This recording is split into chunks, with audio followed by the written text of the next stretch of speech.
Bullet ഇങ്ങനെ അടിക്കുന്നത് ഞാൻ കണ്ടുകൊണ്ടിരിക്കുകയാണ് സാർ അദ്ദേഹത്തിൻ്റെ ശരീരത്തിൽ, എന്നിട്ടും കയറിക്കൊണ്ടിരിക്കുക. എൻ്റെ രാജ്യത്തിന് വേണ്ടി ഞാൻ നിൻ്റെ ജീവൻ എടുക്കണം. ശത്രുവാണെങ്കിൽ ശത്രു തട്ടിക്കളയണം. ഒരു നേരം തല അടിച്ചടിച്ചിട്ട് നിങ്ങൾ ഈ 500 രൂപയുടെ നോട്ടിൻ്റെ കേസ് നിങ്ങൾക്ക് അറിയാമോ? ഇതൊരു കോൺഗ്രസിൻ്റെ മിനിസ്റ്റർ ആയിരുന്നു. ഓർഡർ അങ്ങ് വന്നു കഴിഞ്ഞാൽ പിന്നെ അവൻ്റെ ഫൈനാൻഷ്യൽ പവേഴ്സ് എന്ന് പറഞ്ഞാൽ ബില്യൺസ്. ശരിക്കും മുഖത്ത് നോക്കിയിട്ട് തന്നെയാണ് പിടിച്ചു കൊള്ളുന്നത്. ഇവിടെ നമുക്ക് പോലും ചിലപ്പോൾ പിടിച്ചു കളയും. അത് മോഹൻലാൽ എനിക്ക് ഡേറ്റ് തരുന്നതും ചെയ്യരുതെന്ന്. Who is behind all this? Major Ravi എന്ന് പറയുന്നത് അവിടെ കുക്കായിരുന്നു. ഉണ്ണി നീ ചായ ഉണ്ടാക്കണ്ട കേട്ടാ, വെള്ളം തിളപ്പിച്ചാൽ മതി. ബാക്കിയൊന്നും. സിനിമയിലും ജീവിതത്തിലും ഒരേപോലെ അച്ചടക്കവും ആത്മവിശ്വാസവും കൊണ്ട് സ്വന്തം നിലപാടുകൾ തുറന്നു പറയുന്ന വ്യക്തി. ഇന്ത്യൻ സൈനികരുടെ ജീവിതം സിനിമയിലൂടെ സാധാരണക്കാരിലേക്ക് എത്തിച്ച സംവിധായകൻ മിസ്റ്റർ മേജർ രവിയാണ് ഇന്ന് മേക്ക് സെൻസ് മീഡിയയുടെ അതിഥിയായി എത്തിയിരിക്കുന്നത്. Welcome sir. Thank you so much Adeena. ഒരു കറക്ഷൻ തന്നെ, താൻ ഇനി ഫ്യൂച്ചറിൽ എന്തെങ്കിലും ചെയ്യുന്ന സമയത്ത് എപ്പോഴെങ്കിലും ഈ മേജർ, ആർമി, ജനറൽ എന്നൊക്കെ പറയുമ്പോൾ ഇവിടെ എല്ലാവരും മിസ്റ്റർ എന്നിടും. We don't require that. കാരണം ആർമി ഓഫീസേഴ്സിനെ എപ്പോഴും അറിയപ്പെടുന്നത് മേജർ രവി, അല്ല അതിൻ്റെ കൂടുതൽ നമ്മൾ ശ്രീ മേജർ രവി എന്ന് ഇടാറില്ല. അത് ബഹുമാനം കൂടിയിട്ട് കാണിക്കുന്നതാണ്. പക്ഷെ അതിൻ്റെ ഫോർമാലിറ്റി എന്ന് പറഞ്ഞാൽ ഇങ്ങനെയാണ്, ജസ്റ്റ് ചെയ്തേക്ക് major Ravi. Anyway that is corrected now. Thank you so much. Welcome. Okay, ഈ മേജർ രവി നമുക്കെല്ലാവർക്കും അറിയാം. ഈ സൈനികരുടെ ജീവിതം അത് സിനിമയാക്കി മാറ്റി നമ്മൾ ഓരോ ആൾക്കും ആ ഒരു കൈപ്പേറിയ അനുഭവം നേർസാക്ഷ്യം വരുത്തുന്ന ഒരു വ്യക്തിയാണ് അല്ലേ. പലരും അറിയാത്ത കാര്യങ്ങൾ നമ്മൾ സിനിമയിലൂടെയാണ് അറിയുക. അപ്പോൾ അങ്ങനെ ഒരു സംവിധാന രംഗത്തേക്ക് എപ്പോഴാണ് ഈ ഒരു കമാൻഡോ ആയിട്ട് ജോലി ചെയ്തിരുന്നു, അപ്പോൾ അതിൽ നിന്നും ഈ ഒരു സംവിധായകൻ എന്നുള്ള രീതിയിലേക്ക് മാറിയത് എപ്പോഴാണ്? അങ്ങനെ ഒരു ആഗ്രഹം മനസ്സിലേക്ക് വന്നത് എന്നു മുതലാണ്? ഒരു സിനിമയോടുള്ള ഭ്രമം എന്ന് പറയുന്നത് അത് ഇന്ന് ജനിച്ചു വളരുന്ന ഓരോ കുട്ടികൾക്കും, ഓരോ വ്യക്തിക്കും ഒരു സിനിമയോടൊരു പ്രത്യേക പാഷനുണ്ട്. അതെന്താണെന്ന് ചോദിച്ചാൽ ആർക്കും അറിയില്ല. ഒന്നുകിൽ നമ്മുടെ പ്രണയത്തിൻ്റെ ഒരു ലോകം, ഫ്രീ ആയിട്ട് ഹീറോ ഹീറോയിൻ കെട്ടിപ്പിടിച്ച് നടക്കുന്ന സീനുകൾ കാണുമ്പോൾ I wish I could have A girl friend like this എന്നൊക്കെ ആലോചിക്കുന്ന ഒരു നാടൻ പട്ടാമ്പിക്കാരനായിരുന്നു ഞാനും. കാരണം അന്നൊക്കെ എനിക്ക് ഏറ്റവും അധികം അസുഖം ഉണ്ടായിരുന്നു പ്രൈം മിനിസ്റ്റർ ഖാൻ്റെ അടുത്തായിരുന്നു. മൂപ്പര് ജയഭാരതി ചേച്ചിനെയും അതുപോലെ തന്നെ ഷീലാമേനെയും എല്ലാവരെയും കെട്ടിപ്പിടിച്ചിങ്ങനെ നടക്കുന്ന കാണുമ്പോൾ പലപ്പോഴും ആ തിയേറ്ററിൽ ഇരുന്നിട്ട് ഞാനിങ്ങനെ ആലോചിക്കും, ഈ മനുഷ്യൻ മാത്രം ഇതൊക്കെ സഹായിക്കുന്നുണ്ടല്ലോ. അത് തമാശയല്ല, കുട്ടിക്കാലത്ത് നമുക്കൊക്കെ ഉണ്ടാവുന്നൊരു ഫീല്. ഇന്നതില്ല അങ്ങനെ. കാരണം വെച്ചാൽ ഇന്ന് ഈ യൂട്യൂബുകളിൽ നിങ്ങൾ ഇതെല്ലാം കണ്ട് വളരുന്ന കൊച്ചു കുട്ടികളുടെ കയ്യിൽ പോലും ഈ മൊബൈലും വെച്ചിരുന്നിട്ട്, അപ്പം ഞങ്ങളുടെയൊക്കെ ഒരു ചെറുപ്പകാലം എന്ന് പറയുന്നത് 13 ആ കൗമാരപ്രായത്തിലോട്ട് കയറുന്ന സമയത്താണ് നമ്മൾ ഈ സിനിമകളിൽ ആകർഷണമാവും. സിനിമയാണ് നമുക്കുള്ള ഏകൊരു സ്ഥലം ഇതൊക്കെ കാണാം. പിന്നെ ആക്ഷൻ, ഇടിക്കണം അടിക്കണം എന്നൊക്കെ. അപ്പോൾ ഇതൊക്കെ ഒരു പ്രത്യേക വികാരം. അപ്പോൾ സിനിമയിൽ റൊമാൻസ് ഉണ്ടോ, പാട്ട്, ഈ പാട്ടുകൾ അന്നത്തെ പാട്ടിനോടുള്ള ഇഷ്ടം എന്താണ്? അവിടെ നിങ്ങൾക്ക് പ്രണയരംഗങ്ങൾ കാണാൻ പറ്റുമെന്നുള്ളത്. ഓക്കെ. പിന്നെ ആക്ഷൻ, അന്ന് ആക്ഷൻ എന്നല്ല പറയാം, സ്റ്റണ്ട് ഉണ്ടോ, ഇടിയുണ്ടോ എന്നൊക്കെയാണ് സിനിമ കണ്ട് വന്നവൻ്റെ അടുത്ത് ചോദിക്കുക.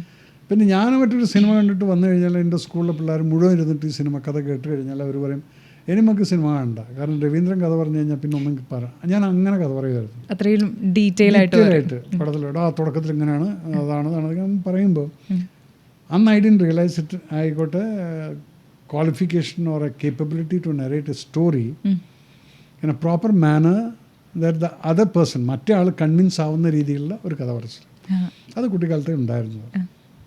പിന്നീട് പട്ടാളത്തിൽ ചേർന്നതിന് ശേഷവും ഈ ഫീലിംഗ് ഒക്കെ ഉണ്ട്. പക്ഷേ ഇവിടെയാണ് ഞാൻ മറ്റുള്ളവരിൽ നിന്ന് എനിക്ക് തോന്നുന്നു ഞാൻ വ്യത്യസ്തനാണെന്നുള്ളത്.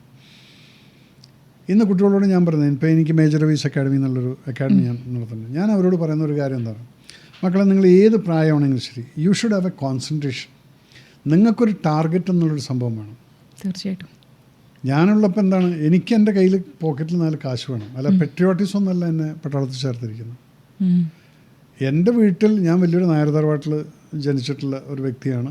4 കെട്ടും. അങ്ങനെ അതിലൊരു തെക്കേ മുറിയിൽ ഒരു കട്ടിൽ അച്ഛൻ കിടക്കുന്നുണ്ട്, താഴത്തെ അമ്മയും ഞാനും കിടന്ന് അതൊരു 100 സ്ക്വയർ ഫീറ്റ് അല്ലെങ്കിൽ 110 സ്ക്വയർ ഫീറ്റിൻ്റെ റൂമിൽ വളർന്നിട്ടുണ്ട്. തറവാട്ടിലൊക്കെ എങ്ങനെയാണ്, ചെറിയ ചെറിയ റൂമായിരിക്കും, ഉണ്ടായിരിക്കും. പക്ഷെ അതിൽ ഞങ്ങളിങ്ങനെ ഒരുമിച്ച് ജീവിച്ചു പോകുന്നുണ്ട്. അവിടേക്ക് എന്താണെന്ന് വെച്ചാൽ എനിക്ക് ഫീൽ ചെയ്തത് എല്ലാറ്റിനും കണക്കുണ്ട്. ഒരു ദോശ കാലത്ത് ദോശ ചുട്ടിട്ടുണ്ടെങ്കിൽ അത് ആ കുട്ടിക്ക് 2 ദോശ എന്നുള്ളതേ ഉള്ളൂ, അതിനപ്പുറത്തില്ല. പിന്നീട് മുത്തശ്ശൻ്റെ ഓരി അല്ലെങ്കിൽ അച്ചമ്മയുടെ ഓരി എന്ന് പറയും, ഓഹരി, അത് ഒരു പീസ് കിട്ടിക്കഴിഞ്ഞാൽ ഇങ്ങനെയൊക്കെയുള്ളൊരു കാലം ഞങ്ങൾക്കുണ്ടായിരുന്നു. അപ്പോൾ ഇവിടെയെല്ലാം ഇത് കഴിഞ്ഞ് ഞാൻ സിനിമയിലോട്ട് എന്നുള്ളതൊന്നും അന്ന് ചിന്തിച്ചിട്ടില്ല. ബട്ട് ആദ്യം ഒരു ജോലി എന്നുള്ളത് ഞാൻ കണ്ടത് പഠിക്കാത്തവന് പറ്റിയ ജോലി എന്ന് പറയുന്ന പട്ടാളമായിരുന്നു. 8ാം ക്ലാസ്സും ഗുസ്തി ഉണ്ടെങ്കിൽ you are allowed to join qualified, അതായത് ആർമി. അപ്പോൾ അങ്ങനെ ഞാൻ 8 കഴിഞ്ഞു. 7ാം ക്ലാസ്സിൽ ഞാൻ സ്കോളർഷിപ്പ് എഴുതിയിട്ടുള്ള വ്യക്തിയാണ്. സ്കൂളിൽ നിന്ന് 2 പേരെയാണ് 7ാം ക്ലാസ്സിൽ നിന്ന് സെലക്ഷൻ ഉള്ളൂ, ഞാനും ഒരു നാരായണൻകുട്ടി. അത് തോറ്റു, അത് വേറെ കാര്യം. പക്ഷേ ആ 35-40 പിള്ളേരിൽ നിന്ന് ഞാൻ സ്കോളർഷിപ്പിന് അർഹനായിരുന്നു, പഠിക്കുമായിരുന്നു. ആ വ്യക്തിയാണ് 8ാം ക്ലാസ്സിൽ പട്ടാമ്പിക്ക് വരുന്നത്. പട്ടാമ്പിക്ക് വരുമ്പോൾ അവിടെ 2 തിയേറ്ററുണ്ട്. പിന്നെ വീട്ടിൽ നിന്ന് 3 കിലോമീറ്റർ ദൂരത്തുമാണ്. അപ്പോൾ ഇവിടെ എന്ത് കാണിച്ചാലും ആരും അറിയില്ല, അച്ഛനും അറിയില്ല, ആരും അറിയില്ല. അങ്ങനെ ഞങ്ങൾ ക്ലാസ് കട്ട് ചെയ്ത് സിനിമയ്ക്കൊക്കെ പോകും. പക്ഷേ 8ാം ക്ലാസ് ഞാൻ പാസ്സായി. അപ്പോഴത്തേക്ക് അച്ഛന് മനസ്സിലായി ഇവൻ പഠിക്കല്ല ചെയ്യുന്നതാണ്. അങ്ങനെ എന്നെ പിടിച്ച് വെട്ടനാട് സ്കൂളിലേക്ക് മാറ്റി. അവിടെ തിയേറ്ററില്ല, ഒന്നുമില്ല, വലിയ പഠിപ്പിസ്റ്റുകളാണെന്നുള്ള ഒരു ലെവലുള്ള സ്കൂൾ. അവിടെ ഇപ്പോൾ ഓബ്വിയസ്ലി എൻ്റെ ബേസ് ഈസ് ഗോൺ. 8ാം ക്ലാസ്സിലത്തെ ബേസ് പോയിരിക്കുന്നു. 9 പരീക്ഷയിൽ ഞാൻ തോറ്റു. അപ്പം അവിടെ 9 തോറ്റയിൽ വലിയ വിഷമമൊന്നും ഉണ്ടായിരുന്നില്ല. കാരണം എനിക്കൊരു ഇഷ്ടമുള്ളൊരു പെൺകുട്ടി അതിലുണ്ടായിരുന്നു 8ാം ക്ലാസ്സിൽ. ഉള്ളത് പറയാമല്ലോ. തോന്നുന്നു അന്നത്തെ പ്രണയം എന്ന് പറഞ്ഞു കഴിഞ്ഞാൽ അതിനകത്ത് എന്ത് വികാരമെന്ന് ചോദിച്ചാൽ നമുക്ക് തന്നെ അറിയില്ല. ഇറ്റ് ഇസ് നോട്ട് എ കാമം, it is a kind of an ഇൻഫാക്ച്വേഷനാണ്. ദ ഹെയർ അല്ലെങ്കിൽ എന്ന് പറഞ്ഞാൽ എന്തോ ഒരു ഓവറോൾ ഒരു ഫീലിംഗ്, നൈസ് ഫീലിംഗ്. ഇന്നുള്ളത് മെറ്റീരിയലിസ്റ്റിക് ആണ്. How far it will go എന്നുള്ളതാണ് നമ്മൾ ആർക്കും പ്രൊഡക്റ്റ് ചെയ്യാൻ പറ്റില്ല. അതിനാണ് ആ വേർഡ് ഇപ്പോഴാണ് വന്നിരിക്കുന്നത്. അന്ന് ഞങ്ങളുടെ സമയത്ത് ഈ വേർഡില്ല, തേപ്പ് എന്നുള്ളത്.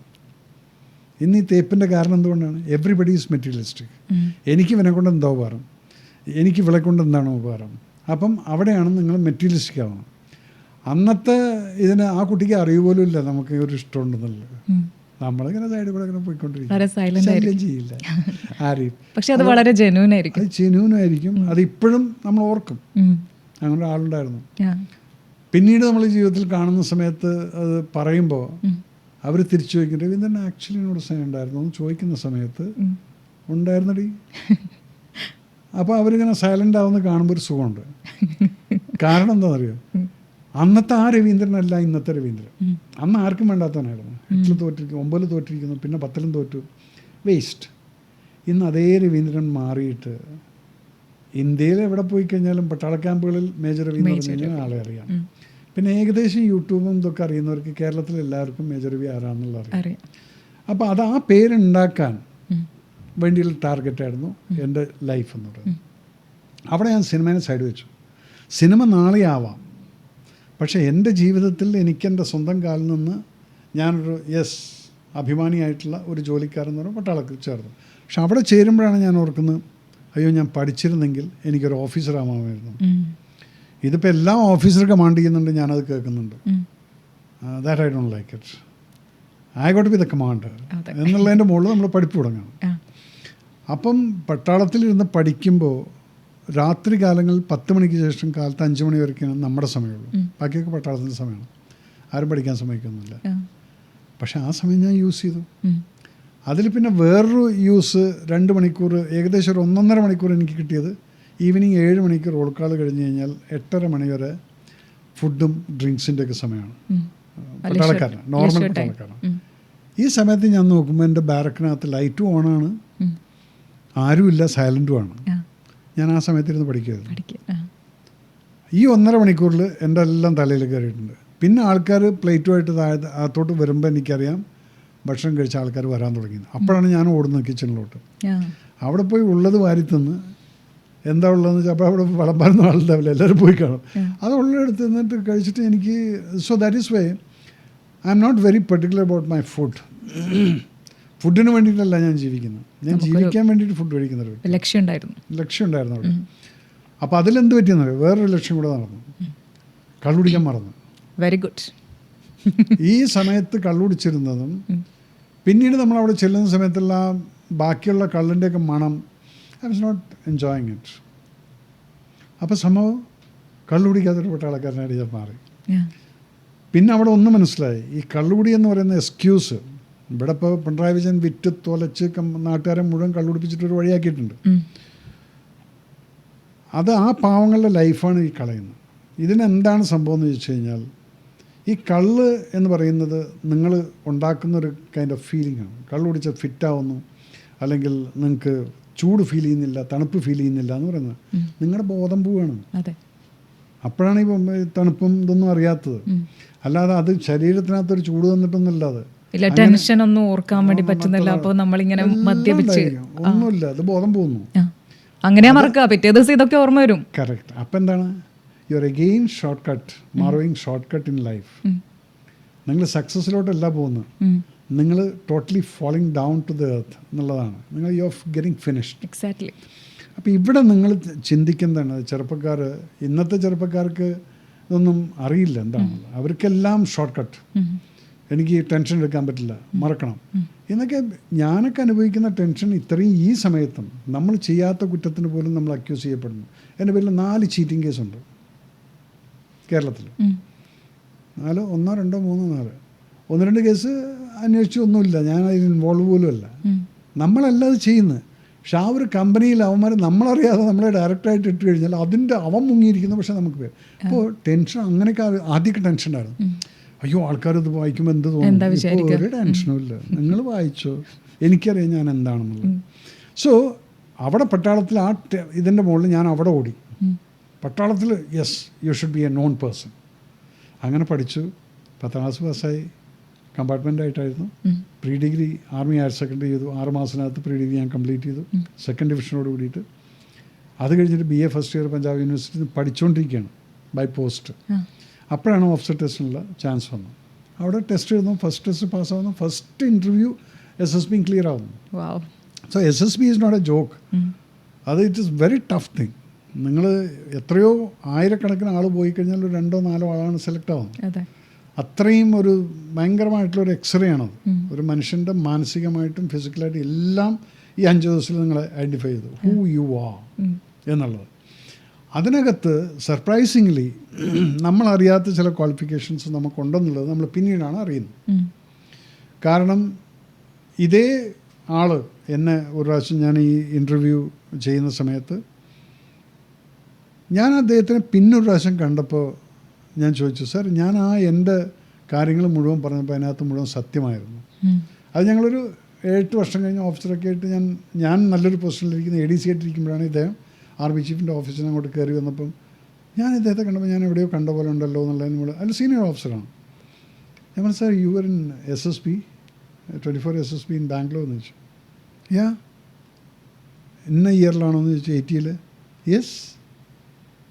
Do you remember me sir? No. So you remember a case that where you said that with this kind of a reading entry, how do you think that you will be selected as an officer? എന്ന് ചോദിച്ചപ്പോൾ ഞാനൊരു കഥ പറഞ്ഞ് ഓർമ്മയുണ്ടോ എന്ന് ചോദിച്ചു. He just sat there and said. എന്നിട്ട് എൻ്റെ ബോർഡ് നോക്കി. അപ്പോൾ എൻ്റെ ബോർഡ് നോക്കുമ്പോൾ നമ്മൾ പട്ടാളത്തിൽ ഗാലറി മെഡൽ കിട്ടിക്കഴിഞ്ഞാൽ പേര് കഴിഞ്ഞാൽ കോമ ഇട്ടിട്ട് ആ ഗാലറി മെഡൽ ഓർഡർ എഴുതും. SM BRC കീർച്ചക്ര എന്നൊക്കെ KC SM എന്നൊക്കെ അത് എഴുതിയിടും. ഇങ്ങനെ എൻ്റെ ബോർഡ് നോക്കിയിട്ട് S എന്ന് കണ്ടിരിക്കുന്നു, അതും ഗാലറി മെഡലാണ്. അപ്പോൾ പറഞ്ഞു, now Ravi, I didn't do anything wrong. When you said that whole story, I knew that you are sincerely saying that the truth, why you did that. So I decided to select you. And that is that gallery medal winner you are sitting. I don't have a gallery medal. So ഇവിടെയാണ് നമ്മൾ ആരാണ് എന്താണെന്നുള്ളത് നമ്മളറിയാതെ പറഞ്ഞു പോകും. അതേ SSB തന്നെ ഞാനും എൻ്റെ ഫ്രണ്ട് ജാവേദ് ഹുസൈൻ, ഞങ്ങൾ 2 പേരെ സെലക്ട് ആയിട്ടുള്ളൂ. അപ്പോൾ ജാവേദും ഞാനും ഭയങ്കര ഫ്രണ്ട്സായി 5 ദിവസത്തിൽ. ഉള്ള പോക്കണത്തിന് മുഴുവൻ കാണിക്കോടെ SSBക്ക് പോയി. എല്ലാവരും ഭയങ്കര പേടിച്ച് ഡിസിപ്ലിനൊക്കെ ആയിരിക്കും. ഞങ്ങൾ രാത്രി 10 മണി കഴിഞ്ഞാലും തിരിച്ചെത്തില്ല, ക്യാമറ കാണാൻ പോവും, അല്ലെങ്കിൽ പടം കാണാൻ പോവും. ഇതെല്ലാം ലാസ്റ്റ് ഇൻ്റർവ്യൂവിൽ ഇവർ ഒബ്സർവ് ചെയ്ത് ചോദിക്കും. 5ാമത്തെ ദിവസം ഒരു ഇൻ്റർവ്യൂ ഉണ്ട്, ഫൈനൽ ഇൻ്റർവ്യൂ. അതിനകത്ത് പ്രസിഡൻഷ്യൽ ഗ്രൂപ്പ്, GTO ഗ്രൂപ്പ്, അത് കഴിഞ്ഞിട്ട് സൈക്കോളജിക്കൽ ഗ്രൂപ്പ്, ഇങ്ങനെ 3 ഗ്രൂപ്പിൻ്റെ നടുക്കിൽ നിർത്തിയിട്ടാണ്. അപ്പോൾ അവർ ഓൾറെഡി ഡിസൈഡ് ആയിരിക്കുന്നു എന്താണ്. എന്നാലും വല്ല സംശയം ഉണ്ടെങ്കിൽ ചോദിക്കാനാണ് ഈ ലാസ്റ്റ്. അപ്പോൾ എന്നെ അവിടെ കൊണ്ട് നിർത്തിയിട്ട് എൻ്റെ അടുത്ത് ചോദിച്ചു. അപ്പോൾ എൻ്റെ ചെസ്റ്റ് നമ്പർ 15 ആയിരുന്നു, ജാവേദിൻ്റെ 11. അപ്പോൾ ജാവേദ് കഴിഞ്ഞ് പോയിരിക്കുന്നു. അവൻ പോയി അപ്പുറത്തോട്ട് പോയി, നമ്മൾ കാണാൻ പറ്റില്ല. അപ്പം എൻ്റെ അടുത്ത് ചോദിച്ചു, why are you wearing this terrycot dress എന്ന് ചോദിച്ചു. അന്ന് പട്ടാളക്കാർക്ക് ടെറിക്കോട്ട് ഡ്രസ്സ് ഇടാൻ പാടില്ല, നമ്മൾ കാശ് കൊടുത്ത് വാങ്ങിക്കണം. അപ്പോൾ ഞാൻ പറഞ്ഞു, ma'am, I think if you dress up well your confidence level increases, that's way. So you paid for it? Yes, ma'am, I paid for it. Oh, why there is a small bell bottom and all? So innocently I asked her, doesn't it look nice, ma'am? I don't even realize that she is the president. She can just write rejected. They smiled. Where were you last night? We went for a cab race. Why? You are not supposed to go for that. ബാംഗ്ലൂരിലായിരുന്നു. ഞാൻ പറഞ്ഞു, sir ജീവിതത്തിൽ ഞങ്ങളതൊന്നും കണ്ടിട്ടില്ല. അപ്പോൾ എന്നിട്ട് ഞാൻ പറഞ്ഞു, ഞാനും എൻ്റെ ഫ്രണ്ടും കൂടെ പോയി. ആരാണ് ഫ്രണ്ട്? അത് ഞാൻ പറയില്ല സാർ. എന്നിട്ട് ചോദിച്ചു, എങ്ങനെ നിങ്ങൾ അകത്തേക്ക് വന്നു? നിങ്ങൾ 10 മണിക്ക് ശേഷമല്ലേ വന്നു? We try to bribe the watchman sir, but he didn't take that money. So we jump the walls. Very good. എല്ലാവരും ഉള്ളിൽ ചിരിക്കുന്നുണ്ട്, എൻ്റെ ഈ ഒരു ഇന്നസെൻ്റ് ആയിട്ട് നമ്മൾ ഈ പറയുന്നു. അപ്പോൾ ചിരിച്ചിട്ട് എന്നിട്ട് എൻ്റെ അടുത്ത് ഞാൻ പറഞ്ഞു, sir, anyway I am leaving today. If I am not selected I have to pack up and go, otherwise I have to stay back. But still sir, for your information, from the gate if you go towards this brigade headquarters, after 100 meters there is a porthole, sir, so you can put the leg over there and jump the wall, so please seal it up. They all just laughed out. What a kind of idiot he is in the level. Okay, anyway, then what did you do? It's cinema. Cinema, The Spy Who Loved Me. Why you saw it 3 times? First, didn't understand anything, English. It's a foreign language to me. And second time, I managed to understand something. Third time, I enjoyed the film. അപ്പോഴും ഇവരെല്ലാം ചിരിച്ചിട്ട് okay carry on. ഇങ്ങനൊരു മനുഷ്യന്റെ ജീവിതത്തിൽ കണ്ടിട്ടുണ്ടാവില്ല. അങ്ങനെ ഞാൻ അവിടെ പോയപ്പോഴത്തേക്കും ജാവേദോടെ ഇരിക്കാം. ഞാൻ പറഞ്ഞു, എടാ എന്തൊക്കെയായിരുന്നു ചോദിച്ചു. എൻ്റെ അടുത്ത് ചോദിച്ചു, എൻ്റെ അടുത്ത് ചോദിച്ചു എൻ്റെ കൂടെ ആരായിരുന്നു. ഞാൻ പറഞ്ഞില്ല. നീ പറഞ്ഞതെന്ന് ചോദിച്ചു. നീ ഇത് പറഞ്ഞത്? അവൻ പറഞ്ഞു, വാള് ജമ്പ് ചെയ്ത കാര്യം പറഞ്ഞു, നിൻ്റെ പേര് ഞാൻ പറഞ്ഞില്ല. എൻ്റെ അടുത്ത് ഞാൻ പറഞ്ഞു സിനിമയുടെ കാര്യമൊക്കെ പറഞ്ഞു, എല്ലാം കഴിഞ്ഞു. അപ്പം ഞാനും ജാവേദും തമ്മിൽ ഫസ്റ്റ് ഡേ കണ്ട സമയത്ത് റെയിൽവേ സ്റ്റേഷനിലാണ് ഞങ്ങൾ കാണുന്നത്. ഒരു ദിവസം കഴിഞ്ഞപ്പോഴത്തേക്കും ഞങ്ങളങ്ങ് അണ്ടർസ്റ്റാൻഡിങ് ആയി. Javed such A bloody, he's A military school product. അവൻ എന്തു ആവാം. സോ ദോസ് ടൈം ഇവിടെ പറയണമെന്നുള്ളതാണ് ഞാൻ ആലോചിക്കുന്നത്. Such A innocent things. He was such A, I don't no, ഇപ്പോഴും ഞങ്ങൾ ടച്ചിലുണ്ട്. ഇന്നലെയും കൂടെ മെസ്സേജ് ഉണ്ടായിരുന്നു. So that is A kind of friendship which you are maintaining from 80 onwards. ഇതിപ്പോൾ എത്ര 46 years ആയിരിക്കും. How do you maintain this thing? Because of that understand. അവിടെയാണ് നിങ്ങൾ പറയുന്നത് ജാതി മതം ഇതൊന്നും ഇല്ലാത്തൊരു വ്യക്തിയാണ് ഞങ്ങളെപ്പോഴുള്ള ആൾക്കാർ. അന്ന് ഒറ്റുകൂടത്തില്ലല്ലോ. നൻപനാണ്. നൻപൻ ഇപ്പോഴും ഉണ്ട്, അതിനകത്ത് എല്ലാം ഉണ്ട്. പക്ഷെ ഇവിടെ എന്നെ സംഗീന്ന് വിളിക്കുമായിരിക്കും, ഭംഗിന്ന് വിളിക്കുമായിരിക്കും. ഇത് വിളിക്കുന്നവൻ്റെ തലയിൽ ഒന്നും ഇല്ല എന്നുള്ളതാണ് ഞാൻ പറയുന്നത്. കാരണം ഇവനത് മാത്രമേ ചിന്തിക്കാനുള്ളൂ. സോ അങ്ങനെയുള്ള ഫ്രണ്ട്ഷിപ്പൊക്കെ ഡെവലപ്പ് ചെയ്ത് അങ്ങനെ ഒരു ലൈഫായിരുന്നു പട്ടാളം. അപ്പം cinema was only watching the second show. ഇത് മാത്രമായിരുന്നു എൻ്റെ സിനിമ. 24 കൊല്ലം കഴിഞ്ഞപ്പം അതിലിടയ്ക്കാണ് ഞാൻ മോഹൻലാലിനെ കാണുന്നതും പരിചയപ്പെടുന്നതും. അപ്പോൾ സിനിമയിലേക്കുള്ള ട്രാക്ക് ആണ് കയറുന്നുണ്ട്. അപ്പോൾ ഈ ആർമിയിലുള്ള സമയത്ത് തന്നെ ഇങ്ങനെ മനസ്സിലൂടെ ഒക്കെ ഇങ്ങനെ ഞാൻ ഭാവിയിലൊരു പെൻഷൻ സർവീസായി പട്ടാളത്തിൽ ചെയ്യാൻ പറ്റുന്നതൊക്കെ ചെയ്തു. ഒരു ഓഫീസറായി കഴിഞ്ഞാൽ ഒരു കമാൻഡോ ഓഫീസർ, അത് NSG കമാൻഡോ ആവുക എന്ന് പറഞ്ഞു കഴിഞ്ഞാൽ ദാറ്റ്സ് അൾട്ടിമേറ്റ് ക്വാളിഫിക്കേഷൻ എന്നുള്ളത്. Physically mentally then you do operations. ആളെ കൊല്ലണം എന്നുള്ള പൂതിയും തീർന്നു. അത് വെടിവെക്കുന്നു, കൊല്ലും, ഇതൊക്കെ നോർമൽ ട്രെയിനിങ്ങിൻ്റെ പാർട്ട്. ഇവിടെ ഈ കൊല്ലുക എന്ന് പറയുമ്പോൾ നിങ്ങൾക്കൊക്കെ തോന്നിയിരിക്കും അതെങ്ങനെ. അത് it was A game. Like ഒരു ഫുട്ബോൾ കളിക്കുന്ന പോലെയാണ്. നമ്മൾ ഗോളടിച്ചില്ലെങ്കിൽ നമ്മൾ തോറ്റു. അപ്പോൾ നമ്മളായിരിക്കണം ആദ്യം ഗോളടിക്കുന്നത്. ഈ ഗോളെന്ന് പറഞ്ഞ് ഈ ട്രിഗർ വലിക്കുന്നതാണ്. അപ്പോൾ അത് ഇറ്റ് വാസ് നോർമൽ തിങ്സ്.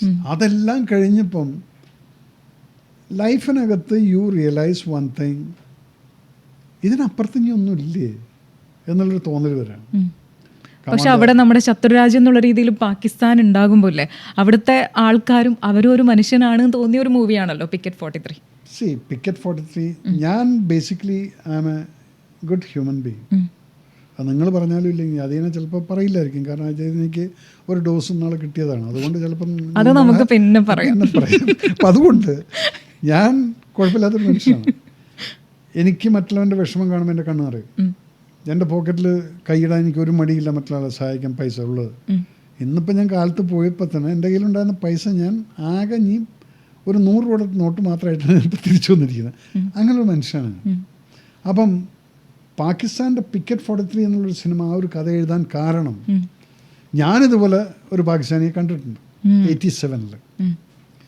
ആ 87-ലുള്ള ഒരു പോർഷനാണ് ഞാൻ കുരുക്ഷേത്രയിൽ അനീഫ് ഖായും സുരാജും കൂടി ഇപ്പുറത്തും, അപ്പുറത്ത് ഒരു 2 പാകിസ്ഥാനിയും അങ്ങോട്ട് ഇങ്ങോട്ട് സിഗരറ്റ് വാങ്ങിക്കുന്നു, അങ്ങോട്ട് റമ്മൻ്റെ ബോട്ടിൽ കൊടുക്കുന്നു. ഈ എക്സ്ചേഞ്ച് ഈ ജനറലി ഹാപ്പൻസ് സെയിം വിഷ്വലാണോ ഈ ബോർഡറിൽ? ആ ബോർഡറിൽ. അപ്പോൾ അതിൻ്റെ എക്സ്റ്റെൻഡഡ് വേർഷൻ ആക്കിയിട്ടാണ് ഞാൻ പിക്കറ്റ് 43 എഴുതിയിരിക്കുന്നത്. അപ്പോൾ അവിടെ അങ്ങനെയുള്ള മനുഷ്യരുണ്ട്. അപ്പോൾ ശരിക്കും ഈ ഹവിൽദാർ ഹരീന്ദർ യെസ്, അത് ഞാൻ കണ്ടിട്ടുള്ളൊരു ഫീലാണ്. ഞാനൊരു ഓഫീസറായിട്ട് കണ്ടിട്ടുള്ള. അപ്പോൾ എന്തുകൊണ്ട് അങ്ങനെ ഒരു കഥ എഴുതിക്കൂടാ? ആൻഡ് അത് unfortunately it was supposed to be a national award winning film, but that was such a beautiful film, but then unfortunately you land up with wrong people, the production side, forget about that. So adu ende manasanu, why not ennulladu. You all enjoyed it. അതിനകത്ത് എനിക്ക് പട്ടികളെ വലിയ ഇഷ്ടമാണ്. I got pets. അപ്പം അതിനാണ് ഞാൻ അവിടെ ബക്കാടീനെ കയറ്റിയത്. ബക്കാടി എന്ന് പറഞ്ഞാൽ അതിൻ്റെ ഒറിജിനൽ പേര് ഹക്ക എന്നായിരുന്നു. പക്ഷെ നമ്മൾ പടത്തിൽ ആ പേരിട്ട് കൊടുത്ത് ബക്കാടി. പടം കഴിഞ്ഞപ്പോഴത്തേക്കും മുകുന്ദവരദരാജൻ മരിച്ചുപോയ ഓപ്പറേഷനിൽ ബക്കാടിയും മരിച്ചുപോയി. മിലിറ്റൻസ് ഷൂട്ട് ചെയ്ത് കൊന്നുകളഞ്ഞു. മുകുന്ദവരദരാജൻ്റെ കഥയാണ് അമരൻ എന്ന് പറഞ്ഞിട്ട് തമിഴിൽ എഴുതിയിട്ടുള്ളത്. ആ മുകുന്ദ എൻ്റെ കൂടെ ഉണ്ടായിരുന്നു ഈ പിക്കറ്റ് 43 ഷൂട്ട് ചെയ്യുന്ന സമയത്ത്. അപ്പോൾ ഇങ്ങനെ ലോഡ് ഓഫ് റിലേഷൻസ് ആൻഡ് ബന്ധങ്ങളൊക്കെ വന്നു. അവർ വരുന്നു, ജീവിതത്തിൽ പോകുന്നു, നമ്മളിപ്പോഴും ജീവനോട് ഇരിക്കുന്നുണ്ട്. ഇതൊക്കെയാണ് പട്ടാളം എന്ന് പറയുന്നത്. But at the same time your humanity should not die. അതിൽ എന്തോ എനിക്ക് പൊളിറ്റിക്സ് ഒന്നും കൊണ്ട് ഡൈജസ്റ്റ് ആവുന്നില്ല. But then forget about that. അത് കഴിഞ്ഞ് പട്ടാളത്തിൻ്റെ എൻ്റെ എല്ലാം സാറ്റിസ്ഫൈഡ് ആയപ്പോഴാണ് ഞാൻ സിനിമയിലോട്ട് തിരിയുന്നത്. സിനിമയിലോട്ട് വരുമ്പോൾ എനിക്ക് 39.5 വയസ്സിലാണ് ഞാൻ പട്ടാളം വിടുന്നത്. കാരണം അപ്പോഴത്തേക്കും ഞാൻ 23 വർഷം സർവീസ് കഴിഞ്ഞു. 39 വയസ്സ് is not an age to retire. Okay, 40 വയസ്സെന്ന് കൂട്ടിക്കോളൂ. അങ്ങനെ ഞാൻ പോന്ന്. പിന്നെ ഒരു 5-6 വർഷം സ്ട്രഗിൾ ഉണ്ടായിരുന്നു ഇവിടെ പിടിച്ചു നിൽക്കാനായിട്ട് സംവിധാന രംഗത്ത്. സംവിധാന രംഗത്തല്ല. അപ്പോൾ ഈ ആക്ടിംഗ് എന്നുള്ളതൊരു പാഷനേറ്റ് ആയിരുന്നില്ലേ? അതെന്താണെന്ന് വെച്ചാൽ I never wanted to become a director or writer because I hate writing. But you're a good storyteller. അതുണ്ട്. പക്ഷെ അതെന്താണെന്ന് വെച്ചാൽ സിറ്റുവേഷൻ അങ്ങനെ ആയിപ്പോവാണ്. നമ്മൾ കണ്ണാടി നോക്കുമ്പോൾ നമുക്കൊരു തോന്നലുണ്ടായിരിക്കും I am the best man. അത് ശരിയാണ്, നമ്മൾ തന്നെ പറയണം ഐ ആം ദ ബെസ്റ്റ്. അപ്പം ഞാനിങ്ങനെ മമ്മൂക്കാനൊക്കെ സുന്ദരനാണ് ഞാൻ. അതെന്താ ഒരു സംശയമൊന്നുമില്ല. മമ്മൂക്കാൻ്റെ അടുത്ത് പറഞ്ഞാൽ മമ്മൂക്ക ചിലപ്പോൾ എന്നെ അടിക്കും. ഫാൻസ് കേട്ടാൽ മതി, മമ്മൂക്ക കേൾക്കണ്ട. ഇല്ലല്ലോ, ഫാൻസിനോട് മമ്മൂക്ക പോലും ചിലപ്പോൾ അടിച്ചു കളയും. അത് എന്നൊക്കെ സുന്ദരനാണ്. But we all believe like that. പിന്നെയാണ് അറിയുന്നത് നോ, അതിൽ വെറും ലുക്ക് മാത്രമല്ല, അതിനകത്ത് ചില സെർട്ടൺ അതർ ക്വാളിഫിക്കേഷൻസ് കൂടെ വേണം. അങ്ങനെ 2-3 പടമൊക്കെ കഴിഞ്ഞപ്പോൾ എനിക്ക് മനസ്സിലായി നമുക്ക് അഭിനയിക്കണം എന്ന് തോന്നുന്നു ആരും തരില്ല. പ്രിയദർശൻ്റെ പടങ്ങളിലുണ്ടായിരുന്നു. പിന്നെ തമ്പി കണ്ണന്താനത്തിൻ്റെ പടത്തിലാണ് ഇതിനകത്ത് ഒന്നാമനിൽ കുറച്ചുണ്ടായിരുന്നു. പിന്നെ ഭദ്രേട്ടൻ്റെ പടത്തിനകത്തുണ്ടായിരുന്നു. അതൊക്കെ കുറച്ച് ചെയ്ത് കഴിഞ്ഞ് പിന്നെ നമ്മൾ you are sitting at home. അങ്ങനെയാണ് ഞാൻ പ്രിയദർശൻ്റെ കൂടെ പ്രിയട്ടൻ്റെ കൂടെ അസിസ്റ്റൻ്റായിട്ട് വർക്ക് ചെയ്യുന്നത്. ആഡുകളിൽ ഞാനൊന്നും ഒരിച്ചില്ല മെയിൻ ആഡ്സ് ഞാൻ ചെയ്തിട്ടുണ്ട്. അപ്പോഴെനിക്ക് മനസ്സിലായി this is what is direction. ഒരു 10-20 ആഡ് കഴിയുമ്പോഴത്തേക്കും നമുക്കറിയാം സ്റ്റോറി ബോർഡ് കിട്ടിക്കഴിഞ്ഞാൽ നാളെ എന്താണ് പ്രിയേട്ടൻ ഷോട്ട് വയ്ക്കാൻ പോകുന്നത് നമുക്കിതിൽ അറിയാൻ പറ്റും. അപ്പോൾ രാത്രി തന്നെ ഞാനത് മാർക്ക് ചെയ്ത് വയ്ക്കും. പിന്നെ കാലത്ത് പോയിട്ട് പ്രിയേട്ടൻ ഷോട്ട് എടുക്കുന്നുണ്ട് കഴിഞ്ഞാൽ ഇതാണ് ശരി തന്നെയാണ്, അതിനാണ് മൂപ്പര് ചെയ്തിരിക്കുന്നത്. അപ്പോൾ എനിക്ക് മനസ്സിലായി ഓക്കെ ഡയറക്ഷൻ ചെയ്യാമെന്ന്. അങ്ങനെയാണ് കീർത്തിചക്രയുടെ കഥ എഴുതുന്നത്. കീർത്തിചക്രയുടെ കഥ എഴുതുന്നതിന് മുന്നേ വർഷങ്ങളോളം ഈ കഥ ഞാൻ പലരോടും പറഞ്ഞിട്ടുണ്ട്. കാരണം എൻ്റെ ജീവിതത്തിൽ ഞാൻ കൊന്ന 7 പേരാണത്. ആ 7 പേരിൽ ഞാൻ കണ്ട സ്ത്രീയാണത്. ആ അമ്മയും ആ പെൺകുട്ടികളും ഇതെല്ലാം ഞാൻ കണ്ടിട്ടുള്ളതാണ്. അപ്പോൾ ഇതിങ്ങനെ പറഞ്ഞിട്ട് ഞാൻ ആ അമ്മയായിട്ട് മാറുന്നുണ്ട്, ഞാൻ ആ പെൺകുട്ടികളായിട്ട് മാറുന്നുണ്ട്. അവരുടെ വികാരങ്ങളെല്ലാം എനിക്ക് ആ പേപ്പറിൽ കൂടെ കൊണ്ടുവന്നിട്ട് കഥയിലേക്ക് എഴുതാൻ സാധിച്ചു. അങ്ങനെയാണ് ഞാൻ ആ അമ്മയെ കൊണ്ട് എൻ്റെ മനസ്സിൽ തോന്നിയതാണ് സപ്പോസ് എൻ്റെ മക്കൾ റേപ്പ് ചെയ്യപ്പെടുന്ന സമയത്ത് നിസ്സഹായമായിട്ട് ഞാൻ ആ റേപ്പിസ്റ്റുകൾക്ക് ചാപ്പാടുണ്ടാക്കി കൊടുക്കുന്ന ഫുഡ് ഉണ്ടാക്കുന്ന ഒരു സിറ്റുവേഷൻ അങ്ങനെയാണ് ഞാൻ അത് എഴുതിയത്. പക്ഷെ അതിപ്പോഴും ആ കണ്ട അതൊരു പിന്നെ ഒരു കാണാൻ തോന്നാത്ത ഒരു സീൻസ് ആണത്. ബട്ട് ജസ്റ്റ് ഇമാജിൻ അതായിരുന്നു അവർ കാശ്മീരി മുസ്ലിംസിൻ്റെ അവസ്ഥ. അവർ ഹെൽപ്ലെസ് ആണ്. അങ്ങനെ ഉണ്ടായിരുന്ന സിറ്റുവേഷനാണ് ഞാൻ നിങ്ങൾക്ക് കാണിച്ചു തന്നപ്പം നിങ്ങളുടെ ഉള്ളിൽ തട്ടിയത്. അതിനകത്ത് ജീവയുടെ ക്യാരക്ടർ ഉള്ളിൽ തട്ടുന്നു. ഓ തീർച്ചയായിട്ടും. ശ്വേതാമേനോൻ വന്നിട്ടുണ്ടെങ്കിൽ ആ അറഗൻസ് അവിടെ കാണുന്നുണ്ട്. കാരണം ഇങ്ങനെയുള്ളതൊക്കെ ഞാൻ സഹിച്ചതാണ്. ഈ ഹ്യൂമൻ റൈറ്റ് വയലേഷൻ, ഞങ്ങൾ മിലിറ്റൻസിനെ കൊന്നു കഴിഞ്ഞാൽ അവർ ഞങ്ങളുടെ മേക്കിട്ട് കയറാൻ വരും. ഹ്യൂമൻ റൈറ്റ്സ് എന്നും പറഞ്ഞിട്ട് എന്ത് ഹ്യൂമൻ റൈറ്റ്സ് ഇടോ? ശത്രുവാണെങ്കിൽ ശത്രു തട്ടിക്കളയണം. എൻ്റെ ആറ്റിറ്റ്യൂഡ് അത് തന്നെയാണ്. അല്ല ഇതിനെ കസബിനെ 2 വർഷം എന്തിനാണ് ബിരിയാണിയും കൊടുത്തിട്ട് ഇവിടെ ഇട്ടത്? രാജീവ് ഗാന്ധി വധക്കേസിലുള്ള ആളുകളെ നിങ്ങൾ 30 വർഷം ജയിലിലിട്ട് പിന്നെ വിട്ടയച്ചില്ലേ? ഇതിൻ്റെയൊക്കെ ഫുഡിൻ്റെ കാശാരടോ? താനും ഞാനും അടിക്കുന്ന പെട്രോളിന് പോകുന്നുണ്ട് ടാക്സ്. അതാണ് ഇവരടിച്ചുകൊണ്ടിരിക്കുന്നത്. എൻ്റെ പ്രധാനമന്ത്രിയെ കൊന്നിട്ടുള്ള വ്യക്തി, അവരെ പിടിച്ച് നമ്മൾ പ്രൂവ് ചെയ്ത് ഇവരൊക്കെ തന്നെയാണ് ഇതിൻ്റെ ഇടയിൽ. പിന്നെന്താ? അവിടെയും പൊളിറ്റിക്സ് ദയ കിട്ടണം. അപ്പം അതിന് അവർക്ക് ഞങ്ങൾക്ക് വേണ്ട, ഇത് വേണ്ട. It's not talk politics, it's very dirty. അപ്പം എൻ്റെ ആറ്റിറ്റ്യൂഡ് എന്ന് പറഞ്ഞിട്ടുള്ളത് ഇത് തന്നെയാണ്. നീ കുറ്റം ചെയ്തിട്ടുണ്ടോ? അപ്പോൾ എന്നെ സംബന്ധിച്ചോളം ഈ കുട്ടികളെ റേപ്പ് ചെയ്തിട്ടുള്ള പേരെ എനിക്കറിയില്ല. അവരെ കൊല്ലുന്ന സമയത്ത് ശരിക്കും മുഖത്ത് നോക്കിയിട്ട് തന്നെയാണ് വെടിവെച്ച് കൊല്ലുന്നത്. ബുള്ളറ്റ് ഇങ്ങോട്ട് വരുന്നുണ്ട്, പക്ഷെ നമുക്ക് തട്ടുന്നില്ല. ഇതാണ് ഞാൻ എപ്പോഴും പറയുന്നത്, മരണം നമ്മുടെ കയ്യിലല്ല.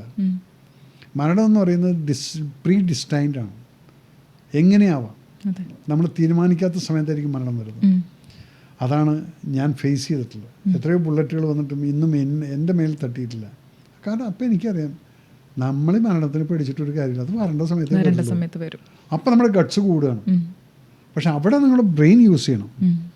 നമുക്ക് ഗട്ട്സ് കൂടി ഞാൻ ഇറങ്ങി ഓടുന്ന സമയത്ത് if I don't take care of my boys behind, ഈ 30 പിള്ളേർ എൻ്റെ പിറകിലാണ്.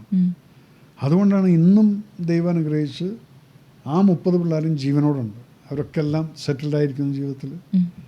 ഇന്നിപ്പോൾ ഞാൻ വരുന്ന സമയത്ത് എൻ്റെ കൂടെ എൻ്റെ ബഡ്ഡിയായിരുന്ന വ്യക്തി ഇപ്പോഴും എൻ്റെ കൂടെ വർക്ക് ചെയ്യുന്നുണ്ട്, ക്യാപ്റ്റൻ അനിൽ എന്ന് പറഞ്ഞിട്ട്. അവനിന്ന് കാലത്ത് വന്നിട്ട് എൻ്റെ കാലം തൊട്ട് സാറേ ഞാനൊന്ന് മറ്റേ ടൊയോട്ട ഐക്രോസ് വാങ്ങിക്കാൻ പോകണം, 40 ലക്ഷത്തിൻ്റെ വണ്ടി വാങ്ങിക്കുന്നത് എല്ലാം സാറിൻ്റെ ആയിരിക്കും. കാലുകൊട്ടം എൻ്റെ കണ്ണ് നിറഞ്ഞു. I said good. കൂടെ നിന്ന് ഞങ്ങളിപ്പോൾ 10-40 വർഷമായിട്ട് ഞങ്ങൾ ഒരുമിച്ചുണ്ട്. തോ ഇതൊക്കെയാണ് പട്ടാളവും മനുഷ്യത്വവും ഇതെല്ലാം കൂടെ മിക്സ് ചെയ്യണം. അല്ലാതെ എന്നിട്ട് ഇപ്പോൾ സിനിമയിലോട്ട് അങ്ങോട്ട് വരാം, എങ്ങനെ വന്നു എന്നുള്ളത് പറയാൻ അത്രയും കഥയുണ്ട്.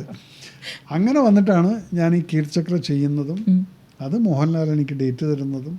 മോഹൻലാൽ കഥ കേട്ട വഴിക്കുന്ന മൂപ്പർക്ക് ദിസ് എ ഹിറ്റ് എന്നുള്ളത് മൂപ്പർക്ക് മനസ്സിലായി. പക്ഷെ എനിക്കറിയില്ല. നിങ്ങളുടെ കോംബോ അത്രയും അടിപൊളിയാണ്. ഞങ്ങൾ തമ്മിലുള്ള ഒരു അണ്ടർസ്റ്റാൻഡിങ് എന്താണെന്ന് വെച്ചാൽ കുരുക്ഷേത്ര 1971 അതിന് മുമ്പേ അതിന് മുമ്പേ എന്ന് പറഞ്ഞാൽ ഞാൻ ലാലും ഹാർഡ് കോർ ഫാൻസാണ്. അങ്ങോട്ടും ഇങ്ങോട്ടും ഉണ്ട്. കാരണം എന്നെ കമാൻഡോ എന്നുള്ളത് ലാല് പലയിടത്തും എന്നെക്കുറിച്ച് ആൾക്കാർ സംസാരിക്കുന്നത് ലാല് കേട്ടിട്ടുണ്ട്.